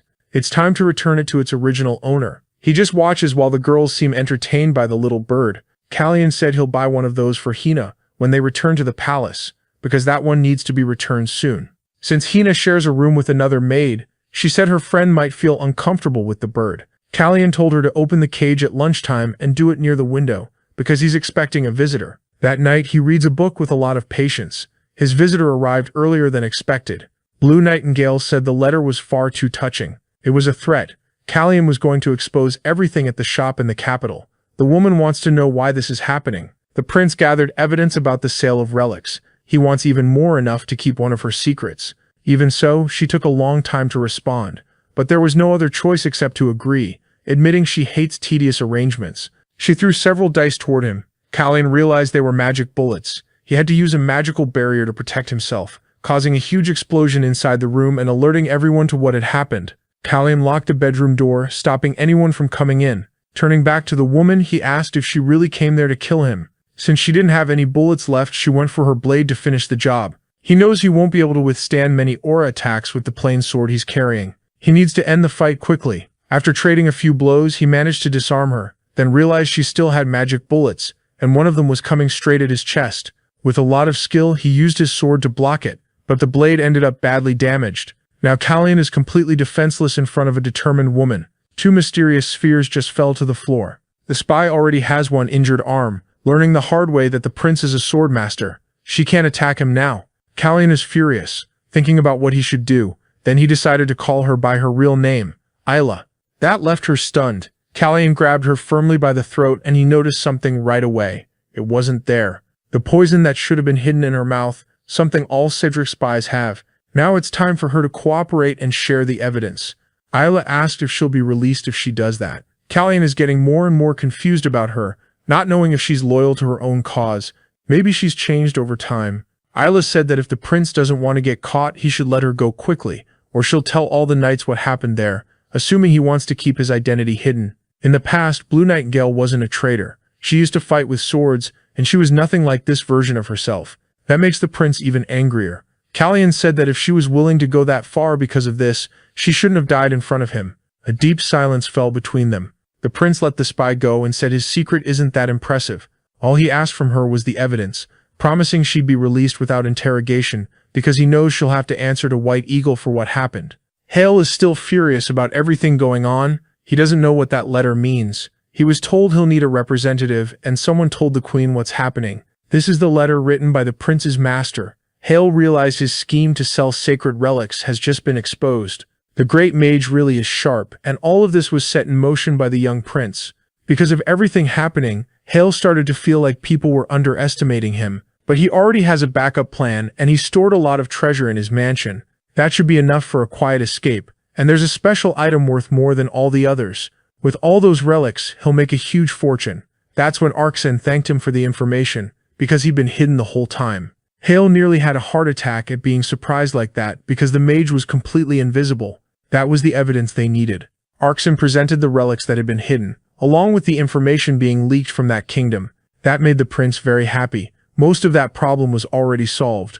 The one who's still really anxious is the prince's butler. He said something is happening outside. Several knights went to that residence and they belong to Yahello. They should be guarding the king, not showing up there. Ellen didn't understand why the elite knights were sent to that position. It's a bit much, but the king didn't want to take any risks. He only trusts those knights because of everything that happened recently. The great mage said this will have a big impact because the king is giving the prince special treatment that could strain other relationships, since the king still hasn't favored any of his children. Remembering a disastrous past, the king knows what can happen. He said his other children will join him the next day. It's time to see how they behave when they're all together. The butler wants to know if the prince is leaving already. Kaelin said he still has duties to take care of. The criminals will be sent to the capital. It's a shame one of them isn't alive anymore. That wanderer was declared dead, but in reality he received the prince's promise and will live a quiet life in the countryside. Very worried, the old man wants to know what will happen to him. The prince knows the old man carries a big share of the blame. The old man knows he's completely guilty, but he was used as a tool. He'll be shown mercy, but he has to swear loyalty to the prince, being promoted to the prince's butler, which is actually a very good outcome. Even so, the old man is still a little uneasy. Kalyan can finally return to his main task, finding Safanian. Hale will spend his life in prison. As for the blue-haired girl, she met her end at the guillotine. Renesita is covering the streets that day, a shrub specialized in absorbing moisture. The capital is covered by them, and they kept the white rocks from turning red with the blood of the condemned. Randall is testing the prince now because of his involvement with that nation interested in the artifacts. But to Planchet Cumpy, that's the wrong concern. In fact, he hasn't had anything alcoholic since the prince left those lands. Planchet asked if his brother misses the drunk version of him. Randall said that if he stopped being an alcoholic, he can move on to the next mission, learning to stay quiet. After dropping a fork on the floor, Planchet said he's already getting too quiet. Back to the prince. They reached a very dangerous stretch of the route. There was a landslide in their way. To keep going, it'll be better to change course. This trip is taking too long. Kalyan is so irritated that he decided he'll set up a teleportation portal when he gets back. The elf girl said she could take them to her village to help with that. She said Luca is in that village too, along with the elder. They could stay the night there and continue traveling the next day. News that made the prince really happy. After a short trip, they arrived at the village and were impressed. It's really well built. Kalyan never thought he'd end up seeing an elf village. The leader introduced himself, a gray-haired man who wanted to know who the king of the humans was. Kalyan said there's no one with that title among them, but introduced himself as the representative of the caravan. Zerib is the elder of that village and he has a favor to ask of the humans. The prince wants to hear the details before giving an answer. Not long ago 3 elves left the village to visit the humans, and they still haven't returned. Neither have the scouts sent to find them. He wanted to know if they'd found anyone because they know very little about human territory. Kalyan noticed elves tend to ask for a lot. Zer asked because he believed he was speaking to the human king. These people don't seem very bright, and the prince said he's only a prince. To the elder, that doesn't matter. But the prince is already tired of their simplicity, saying there's a big difference in meaning. Zer confirmed he isn't asking for free. He knows the caravan is heading to Siegfried. Traveling on human roads can be slow, but they know the forest well, which could cut travel time by up to 4 times, something that would take 2 months. That was enough to convince the prince to help them. Knowing that, the elder gave a sly smile. Investigating in the forest, they didn't find tracks of interpreters. They found some mercenaries, but they don't seem involved in crimes. They could be slave traders, but it doesn't look like it. Kalyan decided to investigate nearby towns. According to the commander, there seems to be a rivalry between the cities there. A healthy rivalry can be beneficial. Kalyan is thinking he might be able to get a new sword out of this. When he reached the first town, he was surprised to find they don't have swords. The prince looked visibly disappointed, but the seller said he looks too young to be a mercenary. Kalyan said it's not only mercenaries who need them. The seller said he's wasting his time. The entire weapon stock was already bought by the lord, who's hiring mercenaries.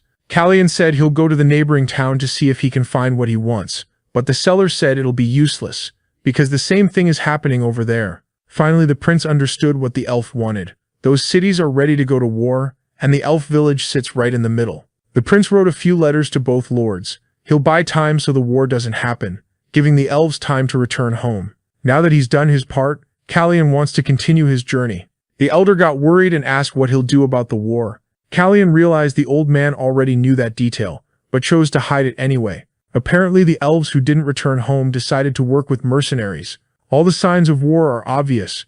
They already knew, and they tried to use the prince to prevent it because he's royalty. The old elf was backed into a corner. Upset, Kalyan said he doesn't need the forest's secret pass because their deal is cancelled. With no strategic advantage left, the elder asked the prince to wait a little longer. He can't just watch a war happen and do nothing. Kalyan said nobody can fight forever. If the village matters to them, they should work to protect it, without relying on childish tricks and lies. Now the elder has no options. Kalyan said the routes used by merchants were suspended. Only Buri Singh goes that far, and the prince knows exactly who that is. The cities about to go to war have very poor soil for farming.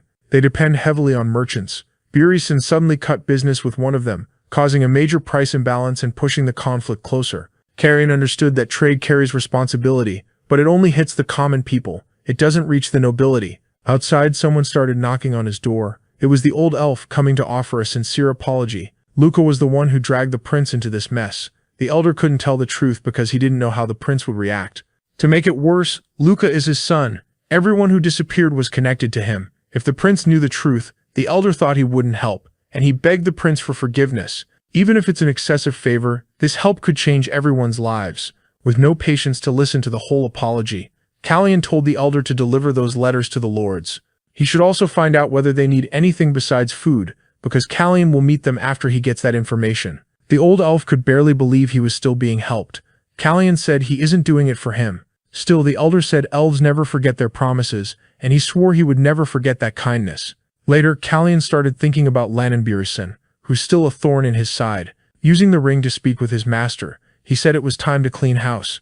News reached Marquis Evan Burisin. The carriage is ready to receive him, but the patriarch said he won't be leaving that day. He asked his butler to handle everything with the visitors, but the butler didn't know this was going to happen. There wasn't anything scheduled, and the Marquis is going to miss the council meeting anyway. On top of that, he preferred to receive visitors in the meeting room. Now the question is who this person is. It's the prince's master. He and the Marquis still hadn't met in person. Evan said he would have prepared better if he'd been warned ahead of time, but the mage assured him it would be quick. He said the man's second son caught the third prince's attention, and that made the Marquis uneasy.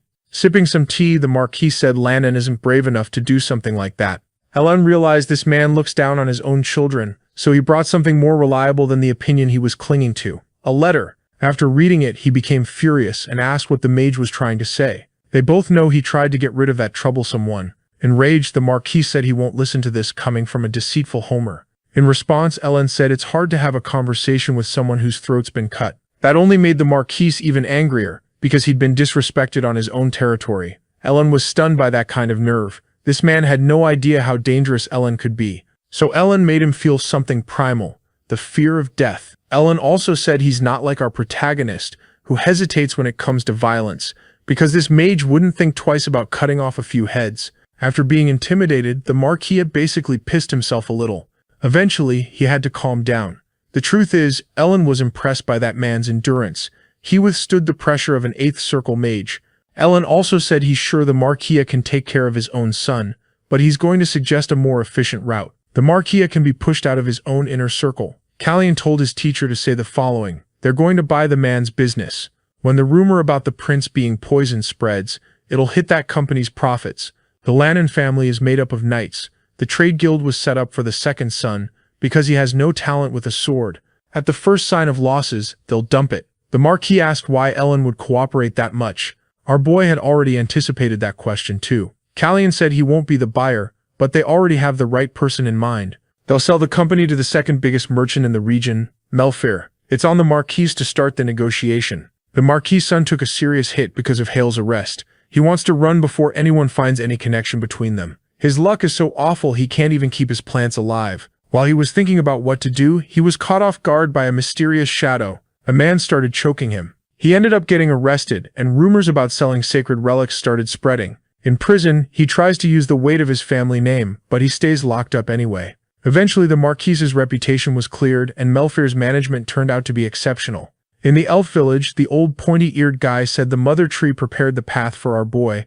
Luca is going to guide them through that passage. Callian thanked him for all of it, but said he'd rather have Sirius's help, the girl they met in the forest. Since she seems to know the place really well, they're ready to move on. That's when our protagonist noticed the child started speaking normally. It felt really weird, and on top of that, the kid was holding something kind of mysterious. Obviously, our protagonist got very interested in that strange little stone and asked if it was the divine artifact they stole. Luca started getting anxious and said he doesn't remember. Arson seemed to recognize something about that stone. It might be an artifact too, which immediately caught our protagonist's attention. The Knight's commander said the energy coming off that object is dangerous. And yeah, they can feel a sinister aura leaking out of that tiny stone. It's possible the previous owner died in a brutal, violent way, and that needs to be investigated. Callian allowed the girl to keep using the stone to make communication between them easier, and the artifact that once belonged to Luca now belongs to our protagonist. The girl was really happy about that and said she'll give it back when they reach their destination. The one still worried is the commander. For God's sake, it looks like that child is a boy. Anyway, the commander is concerned because he seems to know the questions before they're even asked. That's something our protagonist already noticed. That kid can sense what's going to happen, and that stone seems to block it from happening. Maybe it's connected to the axis of time. Our protagonist's blonde brother is getting some information. He's still thinking a lot about what our boy said that the roses would bloom. Lannon was the enemy who fell this time. The blonde boy started using an artifact hidden in his hands. Through it, he made the withered flowers come back to life. Back in the forest, our protagonist seems to be meditating a lot, building up his inner energy. Ellen said that instead of increasing his magic, the boy strengthened the aura he has, which wasn't what Ellen wanted, and it's a habit from his past life, since he used to use a sword. The problem is that even when he tries to increase his magic, he ends up doing the opposite, knowing that his master said he can help him with it. Our boy needs to keep walking his own path. Continuing the journey, they reached the end of the forest. Callian saw a huge city. It's the land of the elephants, the home of his butler's family. The elf boy remembered that now they have to say goodbye, and he's ready to return the artifact to our protagonist. But Callian has something to ask the kid. Does he really need to go back to the village right now?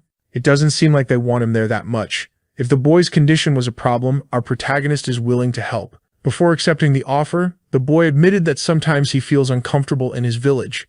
But he learned from his mother that this is who he is in his purest, simplest form. Unlike the others, he doesn't need to be fixed. Even if he speaks differently, that doesn't change the fact that he's an elf. Those words impressed our protagonist, and he realized he still has a lot of growing up to do. The two say goodbye. Callian genuinely wants to meet that little friend again. Arkanelfer used to be bothered by the kid, looks like he's going to miss him a lot. That city looks like a massive fortress. It's a relief to know the Siegfried family never wanted to take the Empire's throne.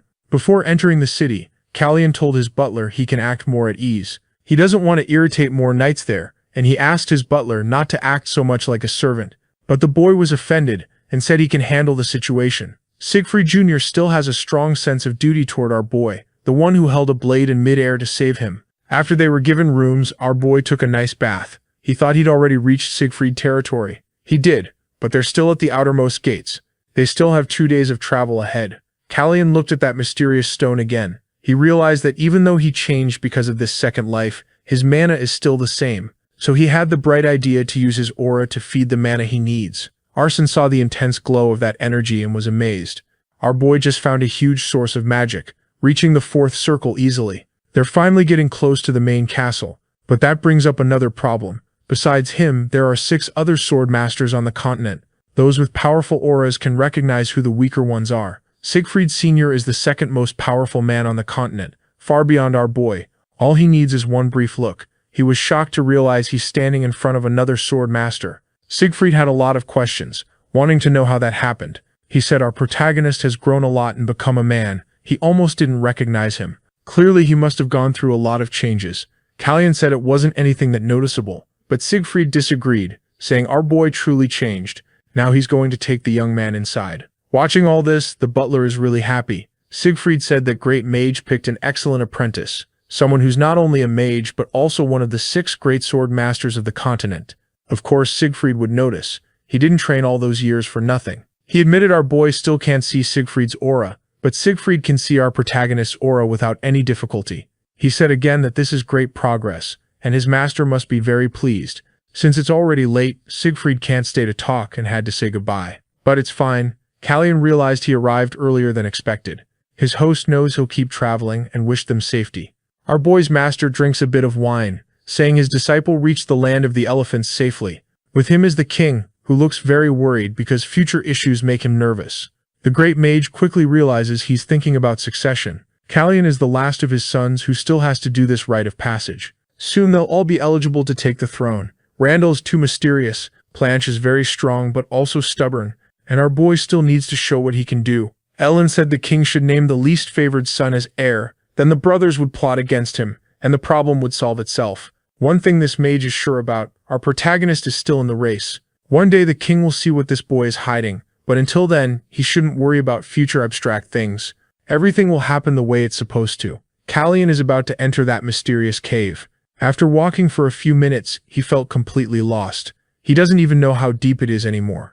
Then his face was lit up by an intense glow. Callion seemed to be taken somewhere else, a prairie full of flowers. He can't tell where he is until his eyes catch something terrifying. Like its magical force can't even be measured. A presence that makes anyone afraid. Callion bowed before it because he's sure it isn't just a single will. That is the great Sisfanian, the entity he came to meet. Villagers working in the village were shocked. A huge mysterious flash appeared in the middle of the mountains. It's our boy presenting himself to that entity. He was only supposed to meet the goddess's will, but she decided to appear in her original form, overwhelming, suffocating. The goddess quickly realized this child carries memories from another reality. He turned her blessing into a weapon and now she's wondering what drives him. Moving closer, she said he was summoned to that place. Back in the city, everyone is still worried about what that could be, because it's the young prince's rite of passage. The butler is worried too, because something like this has never happened before. Siegfried went up to his son and asked if he really cares that much about our protagonist. The boy asked if his father shouldn't be inspecting those lands. He did, but he finished quickly. And the surprises of the day weren't over. A little girl with very unusual hair introduced herself. Her name is Veronica, and she's the granddaughter of our boy's master. She came with her mother, Rachel. Our boy is still being examined by the goddess. With a simple touch, she accessed all his memories, including the axis of time. Now she understands what's going on. But when she tried to tell him certain things, her voice couldn't be heard. Sisfanian realized what's happening, and said that woman doesn't want this to happen. They're talking about Sorrenti, the queen of the gods. She fought the void during the Great War alongside the 8 great heroes. After the battle, she fell into a deep sleep, but she's still alive. Sisfanian said, our boy needs to ask the right question. So he brought up the axis of time and said he wants to understand why, in his past life, they wanted that object. But once again, he couldn't hear the goddess's words. Sisfanian said, our boy's impatience doesn't line up with Sorrenti's will. He wants to know about things that happened after his first death, and learning that too early would change the course of everything. Our boy realized that if Sorrenti is interfering, it's because it's necessary, a sign this is bigger than him. So he asked one last question. He wants to know if it was his brother who used the artifact to bring him back to life. Sosphanian said that man is a king before he's a brother, and he shouldn't be seen as a fool. Nobody would change the natural order of things just for the protagonist's life. Callian understood it wasn't Chase who manipulated time, and his heart filled with doubts. The goddess asked our boy to show what he has. Callian got confused, because he thinks he has nothing. Then he remembered that small artifact. The goddess examined it, and once again her words couldn't be heard.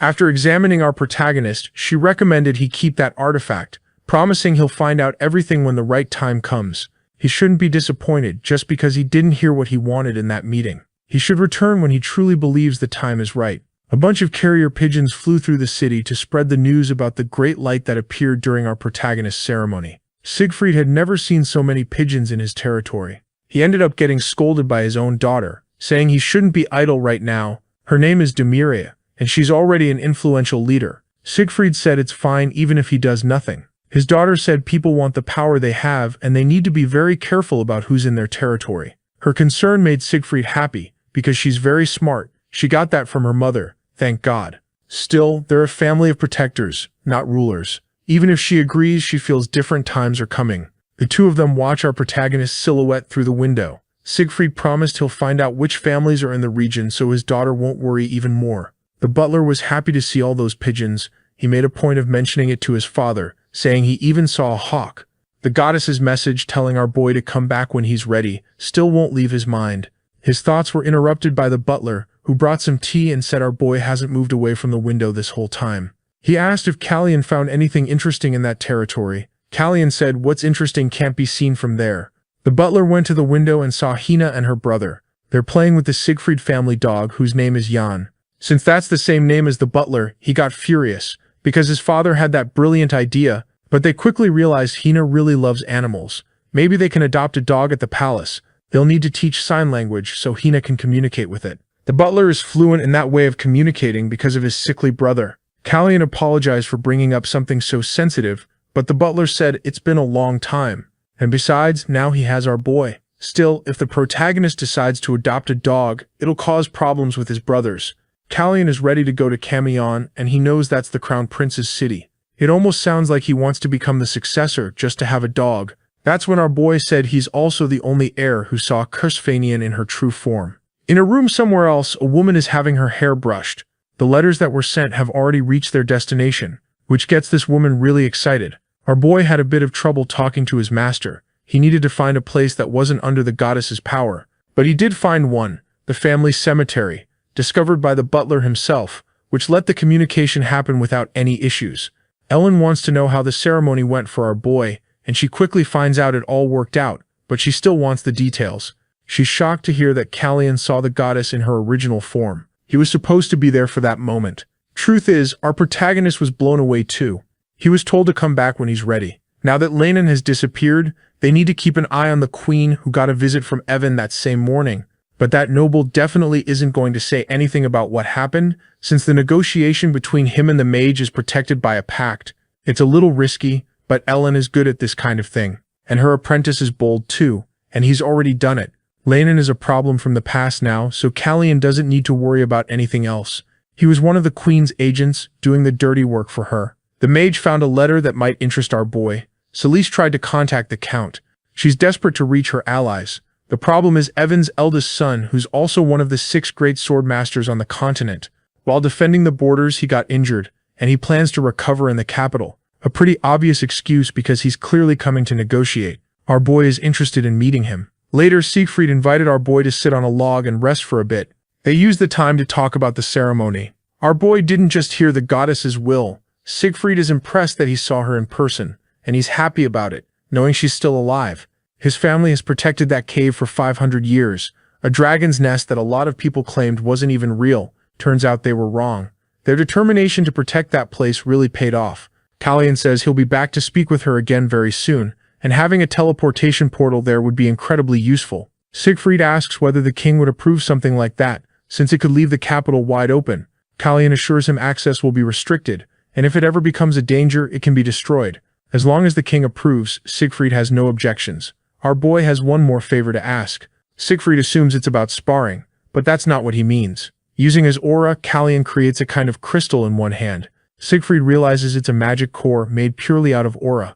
Kallian reshapes it into a sword. He definitely wants to test how strong that weapon is in real combat. Siegfried is ready to help with the test.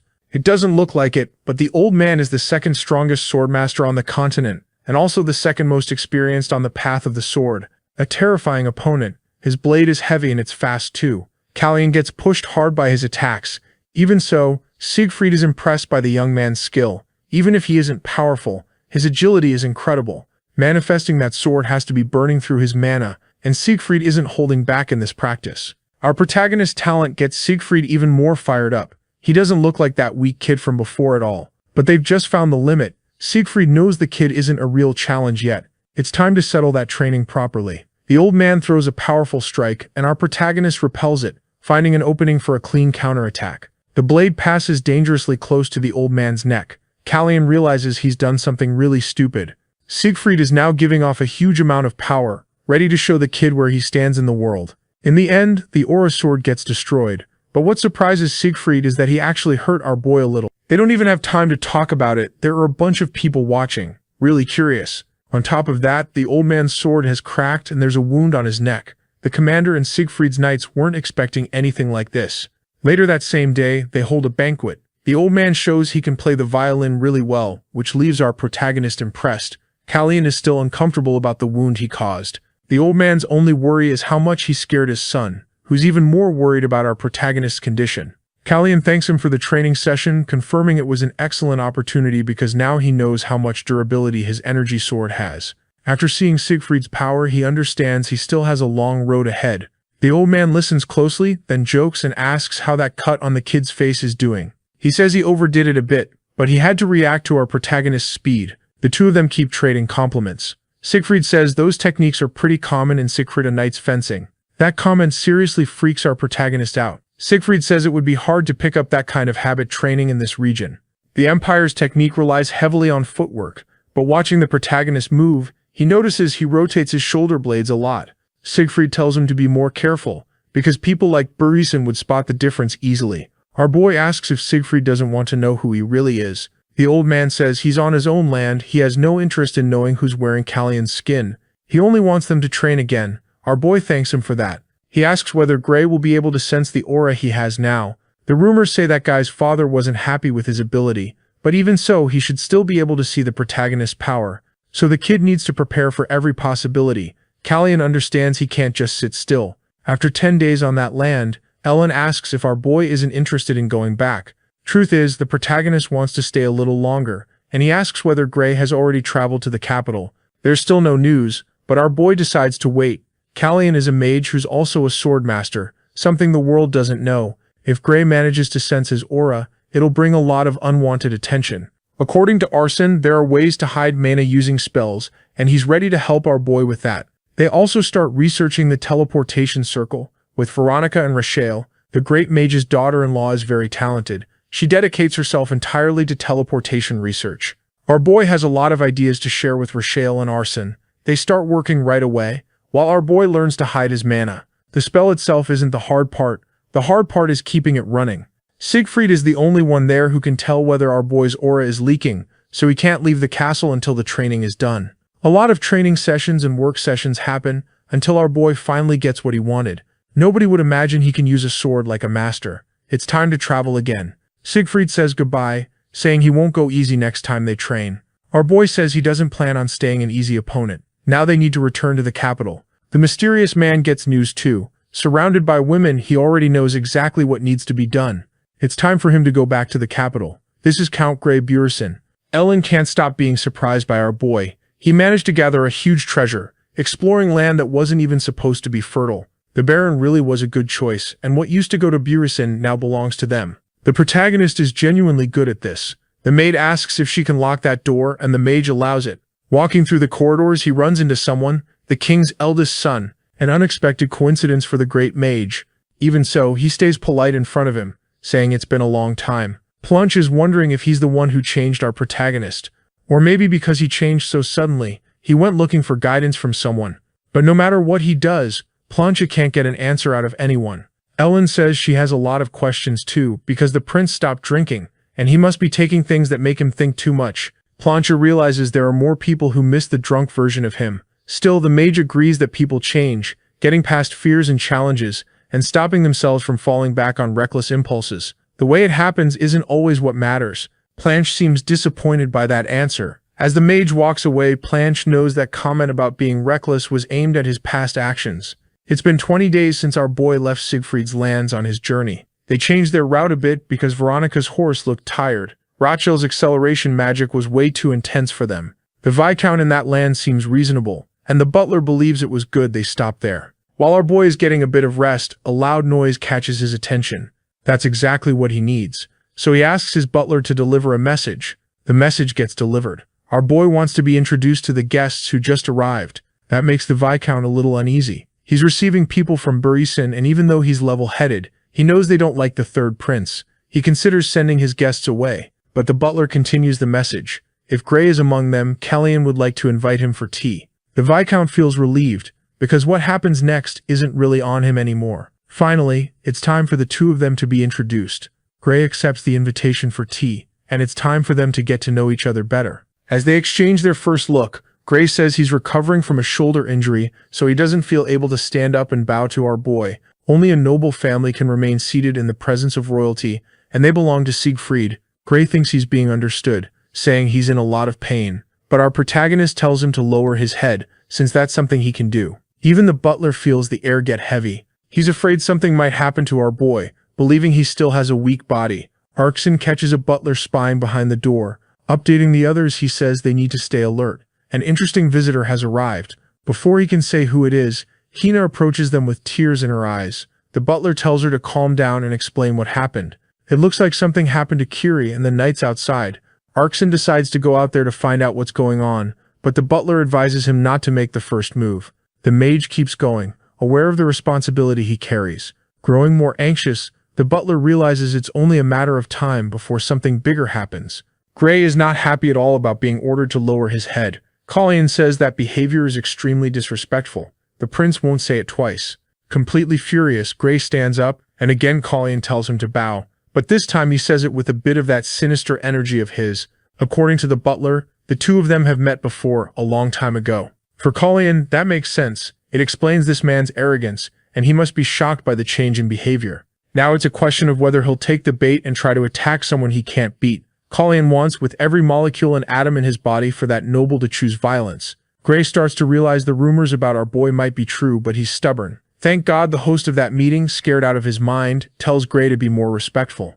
After that scolding, things might have gotten worse, which makes our protagonist deeply regret it because that man is close to his own death even if he thinks that won't happen. Holding back his fury, Gray bows politely. Kellyan says he's feeling tired now, and they'll continue the meeting another time. That only makes Gray even angrier. But before leaving the room, Kellyan tells the host to take good care of the Count because he looks a bit unwell. Comments that completely crush Gray's ego. But attention quickly shifts outside. A huge fire has just broken out. That's Arson's magic. As an ice specialist, he would never use an explosion like that unless, of course, it was to warn our boy. The mage blew up a carriage using a fireball. Arson still doesn't know exactly what was going on, but he tells Kiri that our protagonist won't be happy about this. The other knights are furious. On one side, they say he destroyed the carriage of someone important. On the other, Arson says they provoked someone who serves a person even more important. They're employees of the third prince, and the Count Gray's madam's dogs should learn to respect them. The knights decide to take that argument head-on, but our protagonist arrives right then, just to confirm they're madam's dogs. In front of the prince, they get nervous. Our boy asks the mage if he'll need to compensate for the damage. Arson says it won't be necessary. He'll pay out of his own reserves. So that settles it. Kellyan believes nothing serious happened. But then he starts to notice Hina is missing. She always stays close to her brother. Arkson says those men tried to grab the girl to have some fun. Kellyan starts smiling like a total degenerate. Now he's burning with rage, ready to finish those knights off. When Gray gets outside, it's already too late. His knights have had their tongues cut out. Arkson says they no longer belong to the Knight Order because they did something unforgivable to one of the prince's attendants. Gray feels even more humiliated after all of that. Several commoners witnessed everything. Kellyan says his mage will reimburse the destruction of the carriage when they reach the capital. But that was the last straw for the stupid noble. Kalyan asks if his squire has nothing to say about it. Kiri stays completely silent, because he's already seen plenty of humiliation caused by his sister who doesn't speak. Now the prince is worried about her well-being too, which is more than he ever could have dreamed of. Still full of anger, Kalyan orders his squire to keep his posture. That night, Kalyan manages to relax a bit more, drinking some tea. With him is the host of those lands who judged all that behavior reckless, because the count is completely furious and he might even try to attack the prince on the road. That would be extremely dangerous, since he's a sword master. But what that noble doesn't know is that our protagonist managed to measure his aura, and at best they're evenly matched. Our protagonist would fight him wearing nothing but swim trunks with a knife in his hand, and it still wouldn't be a problem. So he tells the host that a confrontation doesn't worry him. Words so honest that they surprise the host, because our boy truly believes it. The prince's composure impresses him. Even so, he still has something else to say. It's about Kiri. He's already done several laps around the training field. He asked if our boy was really going to let him do that all night. Kalyan said yes, because that guy needs to learn a lesson. They both have their own responsibilities, and our boy is trusting his safety to him. Kiri needs to be someone capable. The noble understood that it wasn't just punishment. That mage who got burned in the carriage wasn't punished. Kiri is being punished for a lack of trust, not for bad behavior. Kalyan expects complete trust from everyone who works for him. That made the noble feel a bit jealous, because it's a privilege to serve a master like that. Kalyan found out that Gray asked to borrow the Viscount's carriage, but they were all broken, so it couldn't be done. Way too convenient. And yeah, it really was just an excuse from the Viscount. He said his lands are very modest. He can't afford to lose a carriage, so he didn't lend one out. Our boy took the chance to make an invitation, handing him a letter. He said that noble could request an audience whenever he wanted. Kalyan also said he'd like company on the way to the capital. Accepting the letter, the Viscount promised he'd be ready to leave together with our boy. In the capital, Planche is talking with his mother for the first time in 5 months, and the first thing she brings up is our boy. Planche asked why she misses the protagonist, and Celise said Gray would be arriving soon. And it looks like Planche can't picture the path the queen has laid out for him, which made the prince ask what she meant. Celise said he's acting like a child. Being loud doesn't change the fact that he's wrong. When Gray arrives, Planche needs to do everything he can to keep quiet. Watching the queen closely, he said some people become unrecognizable, while others are incapable of changing. Celise in a sly way told the boy not to try too hard. Planche said he could give her the same advice, but to avoid trouble he'll do nothing, just like she wants. In contact with his master, Kalyan said they'd arrive soon. He was told the king wants to speed up the formation of the Mage's Corps. After the coming-of-age rite, Kalyan gained a lot of notoriety, and with Gray being humiliated, they need to be careful. Pavel's knights will be restrained. Ellen realized that's basically a declaration of war against the Birasin, but the king is doing it to protect his son. The problem is that the king is now at risk. The Mage's Corps will be presented when the prince arrives, and a ceremony will happen a week later. Kalyan is very worried. Even with his master's protection, the king will be in danger, especially with Gray in the capital. Our boy's butler said there's another route to reach their destination. Knowing that, Kalyan is willing to take new risks, because he needs to get to the Empire's capital first. Meanwhile, Gray is traveling inside a carriage made for women, which only makes him even more furious. He was told their caravan is being followed. It's our protagonist closing in fast. Gray doesn't know how the prince got there so quickly. It must be some magic trick. Kalyan said that idiot still doesn't know how to treat nobility, which pushed that man's rage to the edge. He's tired of being scolded by our protagonist. It's time to scrub that place's floor with our boy's blood. A huge explosion happened, and to Gray's surprise, he's being grabbed by the throat. Kalyan is slowly choking that bastard. Summoning his energy sword, Kalyan said there's only one person to blame for all of this, because honor demands he defend his own reputation. In front of everyone, he punished the noble for disobedience. For God's sake, they didn't even show what the guy's wound was, but he's on the ground begging for mercy. Kalyan asked if he still hadn't wondered why his brother had disappeared. A large amount of money was handed to Marquis Birasin, and after that Lannan, the troublemaker, vanished. Maybe the same thing is about to happen now to the eldest son. Kalyan made it clear he doesn't have much patience, so he'll ask only once. Who attacked the boy that day? Completely obedient, Gray said it was Marquis Evan, his own father. That made our protagonist sad, seeing how cruel that father is to his children. Looking at that noble's servants, Kalyan said they should back up that version of events too. Still terrified, they also said they aren't going to the capital. What happened there was just a small family disagreement. Our protagonist is being watched. Kiri is hidden in the forest. This was done for him too. As for the boy's past actions, it's all been forgotten. Kalyan said his subordinate used to know him better. Finding that strange, Kiri asked when that happened. Our boy decided to tell the truth, but they've got plenty of time. When he arrived in the capital, the protagonist's presence was celebrated, because the dragon had revealed itself to him. People are saying he'll inherit the throne. Finally, our boy managed to meet the rest of the family. He greeted his brothers very politely, and the two returned it with a certain indifference, especially Planche, who still seemed very intrigued as he returned the greeting. Callian couldn't even believe it was happening. This was completely unexpected. It has to be some kind of sneaky plan. During the meal, the king started talking with his sons. He heard Randall is still reading a lot. For our protagonist, that family gathering is the weirdest thing he's ever done in his life. The king, who used to be totally indifferent, now seems very friendly. One of the servants had to interrupt the meal, bringing urgent news to the king. He asked for that woman to come in. Watching Planche's reaction, our protagonist already knows who it is. The queen came to meet with them too. After being greeted by our boy, the queen walked past him, indifferent. She asked if the trip was smooth, and Callian said it was even safer than expected. Celise said she was worried. She was afraid he'd come back sick. Callian replied that the last time he got sick, he ended up even stronger. There are hardly any problems beyond the castle walls. Knowing what happened during his coming-of-age rite, Celise got a little uneasy. His reputation reached even the Empire's capital, so she went straight to the point. She asked if the king intends to make our protagonist the heir to the throne, a question that caught everyone there off guard. Callian realized this was a desperate move from the queen. The king said he had a conversation in the presence of the great mage, and the suggestion was to name his least favored son as heir. That would solve the problem of the most troublesome one. But there isn't a single child of the king's that he doesn't care about.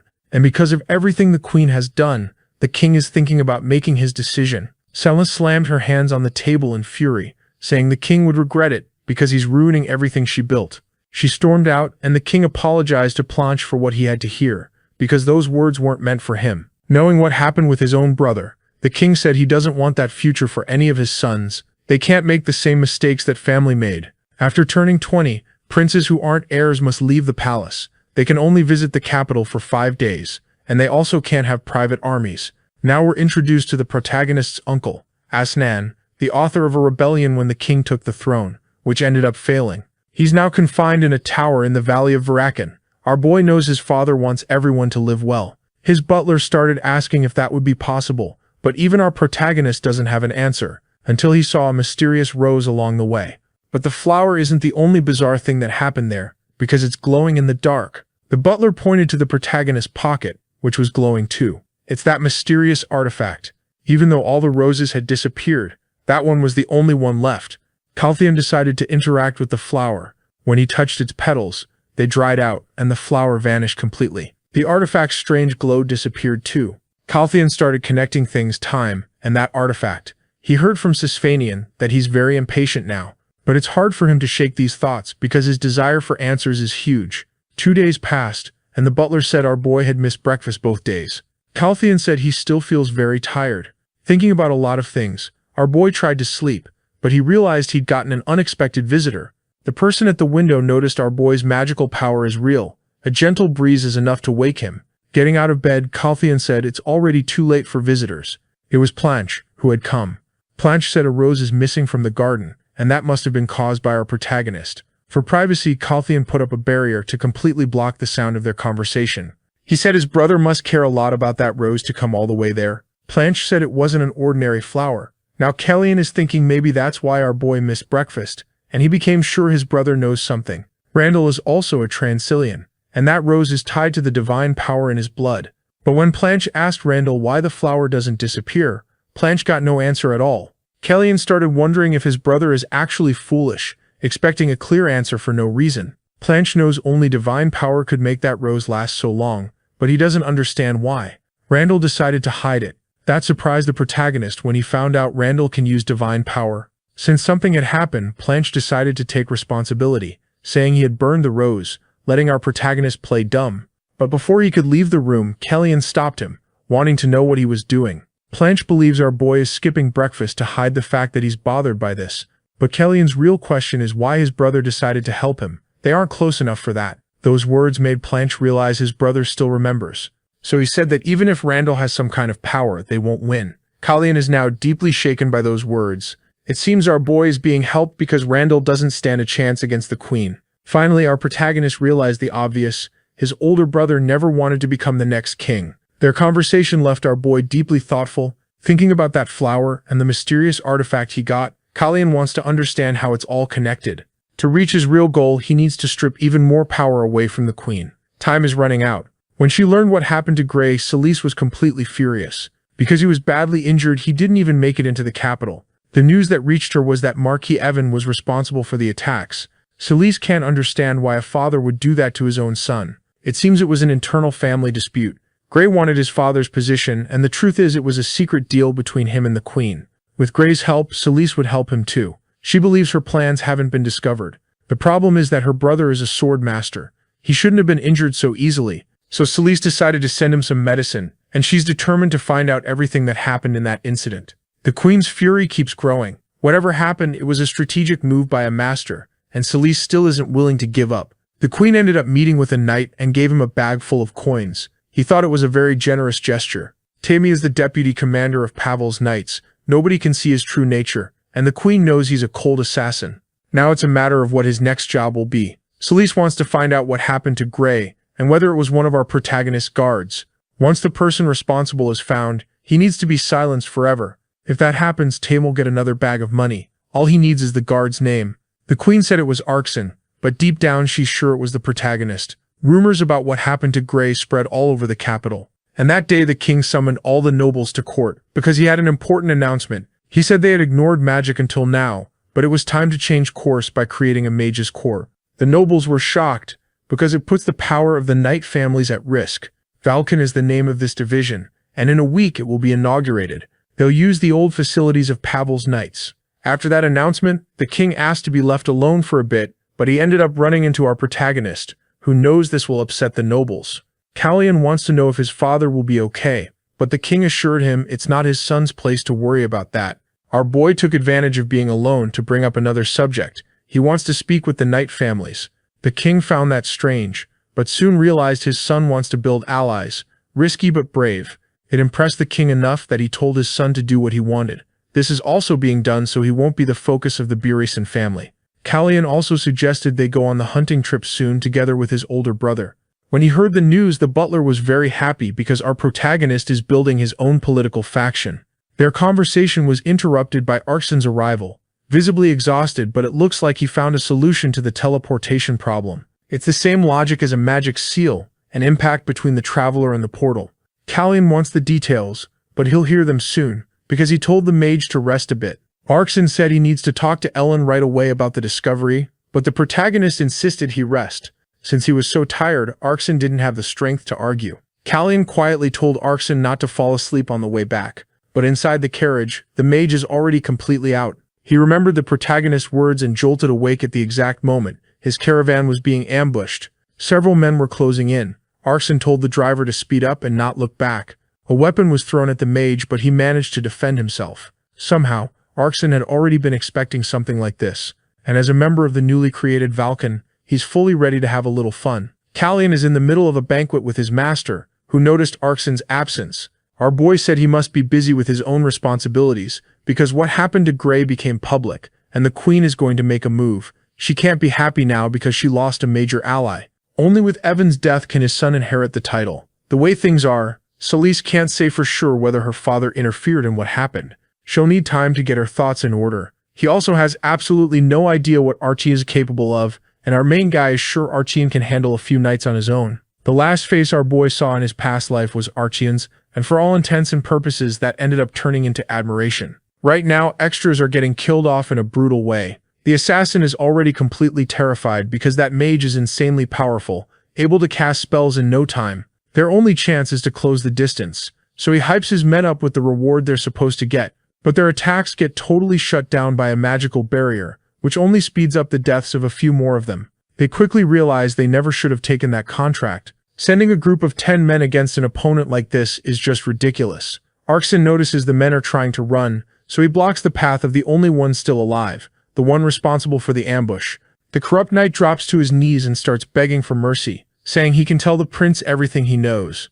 Arkson says he better be more specific if he wants to keep living. So the knight admits it was orchestrated by the queen. One of her servants works for our boy, and she'll be executed if anything happens.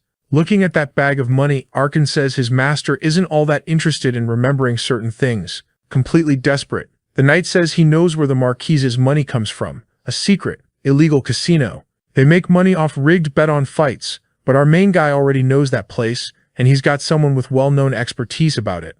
Looks like the knight has nothing else to offer. He ends up saying the Marquise hasn't held a sword in years, and the one he used to use is completely ruined. Arkan says that detail might make the young prince curious. The knight also says the conflict between Evan and his son is real, but the mage is sick of it and decides to cut the extra's head off, because that mouth has already said everything that needed to be said. Arkan needs to figure out a way back to the palace, since the carriage kept going, and he doesn't want to waste his whole week on the trip. Then he starts hearing the sound of horses galloping. Before long, our boy gets his hands on that bag of money, and that sets off a massive chain reaction. Now Marquise Evan is being accused of trying to attack arson on the road. The imperial family's knights are already outside, waiting for him. Evan is getting furious. He thinks he knows why this is happening. It's because of the king and his mages. He asks where Tail, his knight, is, and gets told Tail was found at the crime scene. On top of that, he was summoned by the queen herself. Evan is determined to go to the palace. The butler asks if he wants to notify the queen about the visit. Still raging, Evan says if he does that, he'll punish his daughter, because she's not who he wants to talk to. He wants to talk to our main guy. At lunch with his family, they're told that a master from Valkan has gone missing. Randall is the one who says it, and he thinks our main guy must be really worried. With a wide smile, Callian says the king and Ellen should be more worried about it. Planche stays completely indifferent, and the date for the hunt gets set. Looking at Randall, Planche asks if he's joining too. But that prince isn't planning to, because he thinks the king set it up with the eldest son in mind.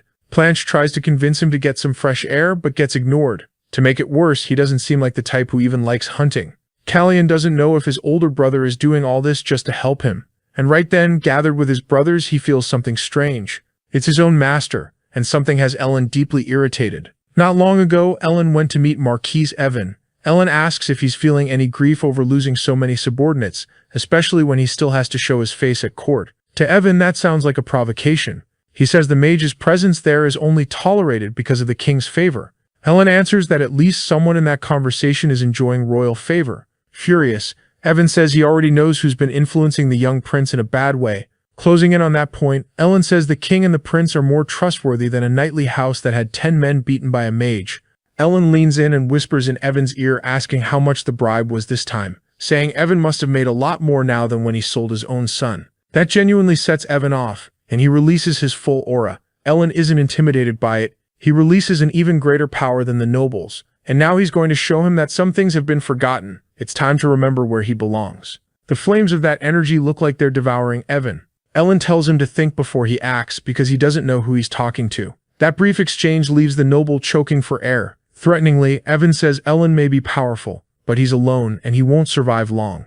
But the mage assures him he isn't alone in this fight. He asks if the Marquis knows why Grey got kicked out and sent away. Maybe Grey got an irresistible offer, since he's a corrupt noble too. Evan starts thinking about what his daughter might have done. That would explain a lot of the problems he's dealing with right now. Callian watches the two of them talking from a palace balcony. From the looks of it, Evan really is going to meet our main guy, and he's furious. What Evan actually wanted to find out was what Planche's relationship with the queen is like, but things changed too fast. He won't be able to see his grandson now until he figures out which side the boy is really on. As soon as Evan decides to leave, it starts raining. Callian realizes the hunt might not happen because of the weather. He asks his brother Planche what he thought of all of it. Planche says he heard about a message that morning, ordering some knights around. Callian figures Planche must have felt a clash between the two manas that morning, a sign the king is right. The boy has good swordsmanship. Wanting to know more, Callian asks if his brother talks to Evan often. Planche says he's never met him alone, which is exactly what our main guy expected, because that family is full of schemes. Maybe that's why Evan wants to visit him. He definitely wants to strip the queen of her noble title, hoping his grandson can get the crown's title. If Evan's goal is just to push the queen off the board, then he doesn't need to keep helping our main guy. But if he wants to become the next king, he should meet Evan immediately. Looking seriously at our main guy, Planche says he already gave a very clear answer. Now they need to talk about something urgent, the queen's situation. She might make some really stupid decisions. But our main guy is already ready for that, and he doesn't want to shield her from the consequences of those actions. If Planche is going to become a real ally, he needs to be ready for what's coming. Planche takes our main guy's hand and agrees, because he doesn't want to be used like the queen's puppet anymore. News of their alliance reaches the butler, and he's shocked. That means the eldest son turned his back on the queen, and in theory he had no reason to. Callian says his brother didn't turn his back on anyone, he just closed his heart to the mother he ended up with. The queen never even realized how toxic she's been to him, which is why the guy's an alcoholic. And here's the twist. He wasn't even an alcoholic. He just stained himself with wine. His breath was always fresh. It was all to ruin his own image. Every time he looked down on our main guy, it was in front of an audience. He did it hoping the queen would abandon him, but it never worked. And desperate for power, Salise has reached a point of no return. Only death will stop her. Even hearing all that, the butler still doesn't understand why this unexpected alliance happened. Our main guy doesn't have an answer for everything either. The only person who could truly understand Planche already crossed the bridge, the old Callian. Arsene isn't in those lands. Nobody's been able to find him. A messenger approaches the king to whisper something. They found a prisoner in the dungeons, Lanenburieson. Hearing that, the king is intrigued. Talking with Ellen, he asks if Ellen has forgotten who he really is. Even if he's a laid-back person, he holds the highest title within Vulcan. The king wants to show the court the power he has now, so he mobilizes the royal guard to increase the search efforts. Right now, Evan is facing serious accusations because of all this.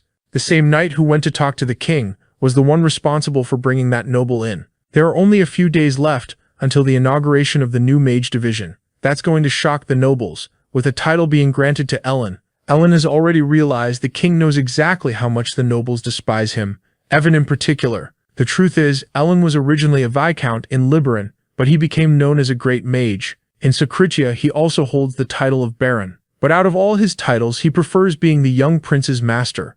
And from now on, he won't be just that. He'll also be known as Count Ellen, a title granted by the king himself. Ellen is immediately surprised and the king notices it. It's a pretty unexpected situation, and it could lead to major consequences. Our main guy realizes the rain has stopped. The hunt is going to happen. The butler goes to wake our boy up and is surprised to see he's already up. Callian took a short walk because he needed to take care of a few things. The butler says our boy needs to look at something else. They just received some horses as a gift from Baron Polan.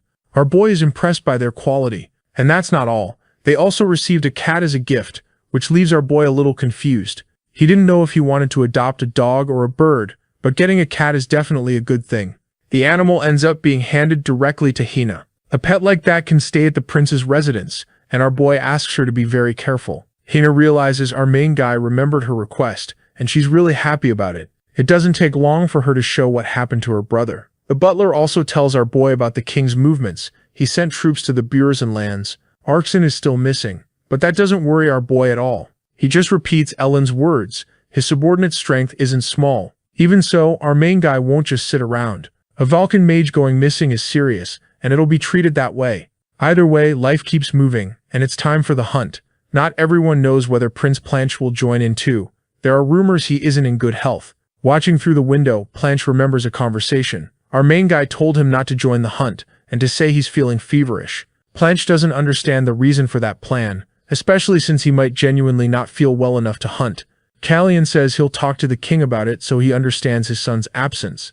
Planche still can't figure out what our main guy wants, but if it keeps him out of the succession conflict, that's fine. While he's thinking about it, he hears a cat meowing, the one that belongs to our main guy, playing with Hina in the garden. Planche knows the girl is our main guy's servant and the path she's on leads to the rose garden. If he remembers right, around this same time Randall usually goes to the garden too. One of Planche's guards points a sword at the girl. Rudely, he starts interrogating her right away, asking who she is and how she got there. Hina is terrified and knows she needs to identify herself, but since the guard probably doesn't know sign language, she thinks about writing on the ground. As soon as she starts moving, the guard gets even more aggressive, because he doesn't know what she was trying to do. Hina panics because she has no way to write anywhere. That's when someone steps in, saying the guard's performance is pathetic. He didn't recognize a servant of the prince. His eyesight must be bad, or maybe it's his intelligence. Planche shows up and saves the day. Embarrassed, the guard apologizes, saying he didn't know she was a servant. Planche briefly meets Hina's eyes and tells her to get the cat out of there. She bows respectfully, thanking him for what he did. Randall says he'd been invited to the hunt by Planche himself, and yet neither of them showed up. Planche didn't expect to run into his brother in the garden, so he starts to excuse himself. Before leaving, Randall comments that things are getting better between Planche and our main guy. Out in the forest, the king isn't sure that's the best thing for his sons. While he tries to teach the mage how to use a bow, Ellen asks for silence so he can focus. Several nobles are with them and they don't know why they were split into groups. Among them are some tied to House Burizen. Finally, after a lot of concentration, the mage manages to fire his arrow, but it can't even fly more than a few meters. The king has to hold back his laughter. Ellen hears it anyway and, trying to justify himself, says he's a mage who focused his excellence on other areas of life. The nobles realize the rival hunting group isn't going to be very impressive, and at that exact moment, the bird Ellen tried to hunt gets taken down. They can't even see the arrow. Ellen says there's no rule against using magic. He asks the king if that's true, and the king immediately confirms it. Then the king asks if his mage wants to hunt those people too. The nobles realize they're completely defenseless. This was just a warning. To that mage and the king, they're no different from that bird. It's time for them to think about what they're going to do with their lives. Kallian says he'll soon be hunting a different kind of creature, and that's why he needs those men's help. When they meet again, it'll be at the palace. The queen has just read a letter that leaves her furious. It's Gray's reply. The news is devastating. He can't use aura anymore, and the queen is asked not to bother him right now. On her table is the same bag of money given to that corrupt knight. The bag was found at Arkson's last known location. Our main guy is the one who returned it to her. The queen tries to pretend she doesn't know anything, but our boy knows she met with the corrupt knight. Even so, Celise insists on the lie. Just because a mage disappeared, she says, our main guy is panicking. She asks if Kallian has already been negotiating with Gray. Our boy tells her she's completely delusional, and he doesn't need people like her or her family. Celise scolds him, saying he needs to be more polite. Our boy promises that soon she'll pay for what she did. The queen's end is getting close, and Kallian guarantees he'll be the one responsible for it. Remembering that conversation only makes Celise even angrier, and she throws that bag of coins onto the floor. Completely consumed by rage, Celise realizes she has nothing left to lose. It's time to settle everything. At night, someone tried to sneak into Planche's room. The boy woke up right away and realized that Mage had slipped past the defenses with ease. It was our protagonist who did it. He'd promised he wouldn't come in again unless he was invited. Planche wanted to know what his brother was up to, and the boy said he had 3 things to talk about. First, did Randall know they were working together? The answer was yes. Kallian didn't expect the news to spread that fast and asked for more details. In the conversation they'd had in the garden, Planche had asked if it bothered his blonde brother, and he'd said it didn't, confirming to our protagonist that things were calm. Even knowing Randall wouldn't make things difficult, Kallian still wanted to be more careful. Moving on to the next point, he ended up thanking Planche. The prince said he didn't even care about that. Someone had probably told him what happened in the garden with the girl and the cat. Thinking back on it, he knew exactly why he didn't need any thanks. Heine had already done something like that, and she'd done it very politely. Now that Kallian knew that, he could get to the last point. Since the next day would be Valken's inauguration, he wanted his brother to stay sick for one more day. Planche said Kallian was pushing it. Kallian agreed, but asked his brother not to interfere in any way with what was about to happen. Getting ready for the inauguration, the queen was being attended to. Her maids were wondering if her mood had improved. She'd been extremely stressed lately, and that had everyone worried. Maybe that woman should have listened to her father and married some noble out in the countryside. Without meaning to, one maid pulled the queen's hair too hard. When she tried to apologize, she didn't notice a hand already swinging toward her. The queen slapped her without mercy, making the maid beg for forgiveness. Another servant tried to take the blame, saying she hadn't taught that maid properly. Celise took the chance to push that woman even further. At last, the ceremony began. A lot of nobles had gathered for it. Ellen announced the founding of that circle of mages. Dreamed up by the king and backed by the noble court, it marked the start of a new era in the empire. In the middle of the announcement, a huge explosion went off, terrifying everyone. It had happened in the queen's quarters. Our protagonist grew more and more uneasy. People were saying Arsene was responsible. It looked like the boy hadn't expected anything like that, and he was badly shaken. It didn't take long for the nobles to panic too and turn their attention to our protagonist. He quickly realized this was also the queen setting him up. The king told everyone to calm down. Chaos was exactly what the attackers wanted, so they needed to keep their composure. They still didn't know what really happened, but someone there said she'd seen the culprit personally. That woman started moving toward the nobles. It was the queen saying it, about the identity of the person who blew up her apartment. After the conversations he'd had with our protagonist, Planche started getting really confused. Kallian said everyone heard the explosion, and they were relieved the queen was safe. Kallian said the boy was cynical, because he was the one behind the attack. Even while being accused, Kallian said it needed to be investigated. Kallian said that before she was attacked, Arkson had accused her of setting up an ambush, and that our protagonist had told him about it. Earlier that same day, she'd planned everything with that maid. She'd handed her an artifact to place on the vanity. The poor servant couldn't refuse, so she put the small artifact there, causing a massive explosion that all the nobles could see. Kallian said the boy clearly didn't believe her accusation, so he should bring Arkson himself there to confirm his innocence. The queen insisted she saw him placing the explosive in her room. It was all her trap for the boy, and he was stuck with his hands tied by the accusation. Then she was caught off guard by Arkson's arrival, and to make it worse, he wasn't alone. The mage greeted the queen with perfect politeness, the same person she'd just been accusing. Kallian also had no idea what her own father was doing in his company. Only then did she realize our protagonist was playing chess on a whole other level. Her end was happening right then. Back to the day Arkson disappeared, he met with Kiri. What he actually got was a few days off, but his disappearance put the Burrison family in serious trouble. Evan had no way to dodge those accusations. Arkson went to negotiate with Evan, following the prince's instructions. He said the queen was going to use that to build a conspiracy, so Evan needed to hide on those lands. In exchange, Evan had to support the boy so the false accusations wouldn't go forward. Kallian now had a full strategic advantage. With the king present, he said the investigation should start immediately. The queen had demanded the mage appear, and that had just happened. As he passed by her, Kallian said he'd warned her. Celeste shouldn't be so reckless. Now her own father, the king, and the knights were all against her. Celeste started smiling like someone completely twisted. She said our protagonist's mother had been just as insolent, proof they really were alike. She showed she was armed with a knife, and now she tried to attack our protagonist. Blood started spilling across the floor. Nobody expected it. The queen couldn't believe the blood she'd shed. Not even our protagonist saw it coming. Planche had been told not to interfere at all, but he decided to play the hero anyway. Now the poor guy was about to die. Celeste got even more furious, realizing she'd been betrayed by her own son, and she drove the knife in deeper. Kallian watched his brother suffer in a brutal way. The king tried to stop it. His knights were mobilized to restrain the queen.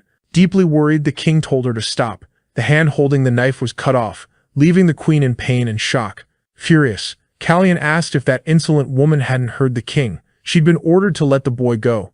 The guards took control. The queen was arrested, and the nobles realized the boy had used an aura sword. That meant he was a swordmaster. In the middle of the chaos, Kallian tried to help his brother. Planche said he was impressed his brother could use aura, and right after that he passed out. Everyone called for a healer. The king was visibly worried about his son, and the same was true for our protagonist. But since they didn't know what might happen next, the king had to be evacuated immediately, something he didn't want to do because he didn't know what would happen to his son. Ellen told him he'd lost a child too, but he wasn't a king. Things far more important were at risk now, and the prince would handle everything. While the boy performed first aid, he still waited for the healer to arrive. The situation kept getting worse. Kallian was also angry at his brother. He shouldn't have done that. This wasn't the time to die, not under these circumstances, and not even the blessing of Siphanian in his blood was helping now. It was only a matter of time before he died. The healer was already on the way. Hina was heading there too. Kallian remembered Prince Randall might also be useful in that situation. In moments of chaos, the human heart shows its real intentions. Someone as calculating as him had just shown what he was capable of. Kallian was furious at that refusal to act, and he desperately wanted his brother to survive. It would be tragic for his life to be lost there. Later that day, our protagonist went to visit someone in prison. It was the queen who wouldn't be clapping anymore. She said she had a question too. She suggested they both be honest for the first time. There was something the boy was still hiding from her, and Celeste was absolutely sure of it. Kallian told her everyone has secrets, ones nobody will ever find out. Now he had a question for her too, about Queen Aisha's death, and whether Celeste had been involved. Showing an even more twisted side, Celeste said she'd never forget it. It was the first life she'd ever taken using poison. Furious at the confession, Kallian said there was nothing left to talk about. Before he left, Celeste warned him they'd promised to be sincere. After thinking about it, Kallian said he'd honestly expected the queen to ask about her own son's safety. Ignoring what could have happened, Celeste said he'd only been an obstacle, right to the end. She tried to do her best for him, but the boy had proven to be a fool. He'd never been useful for anything, and her imprisonment was proof of that. Our protagonist said people run toward what they want to protect. The way that attack happened showed the queen had never been trained in combat. The boy didn't even need to block it. He could have just stepped aside. He was protected by magic too. Planche should have known all of that, but he still made that choice. Celsi wondered if the boy did it to protect her, because he had no reason to. Kallian said if she hadn't sunk so low, she would have understood her son's reasons, how he'd tried to warn her about the risk of those decisions, about her behavior, and about her inability to change. At the peak of her madness, Celsi said she didn't regret anything, laughing like something out of a nightmare. The nobles who'd still been loyal to Bruisen switched sides, and the queen's crimes were exposed. Celsi was executed not long after. Her death also wasn't mourned, according to that place's traditions. After a week of dismantling her palace, the work still wasn't finished. People avoided her name. Nobody wanted to be associated with the queen. On top of that, nobody expected the boy to be a swordmaster who could use magic. Since the incident, he hadn't left Planche's bedside. Planche finally woke up and asked why the boy was there with his mouth full of banana. Collian said he was trying to figure out how to explain his sword skills without raising suspicion. Since he hadn't reached a conclusion, he told his brother to rest more.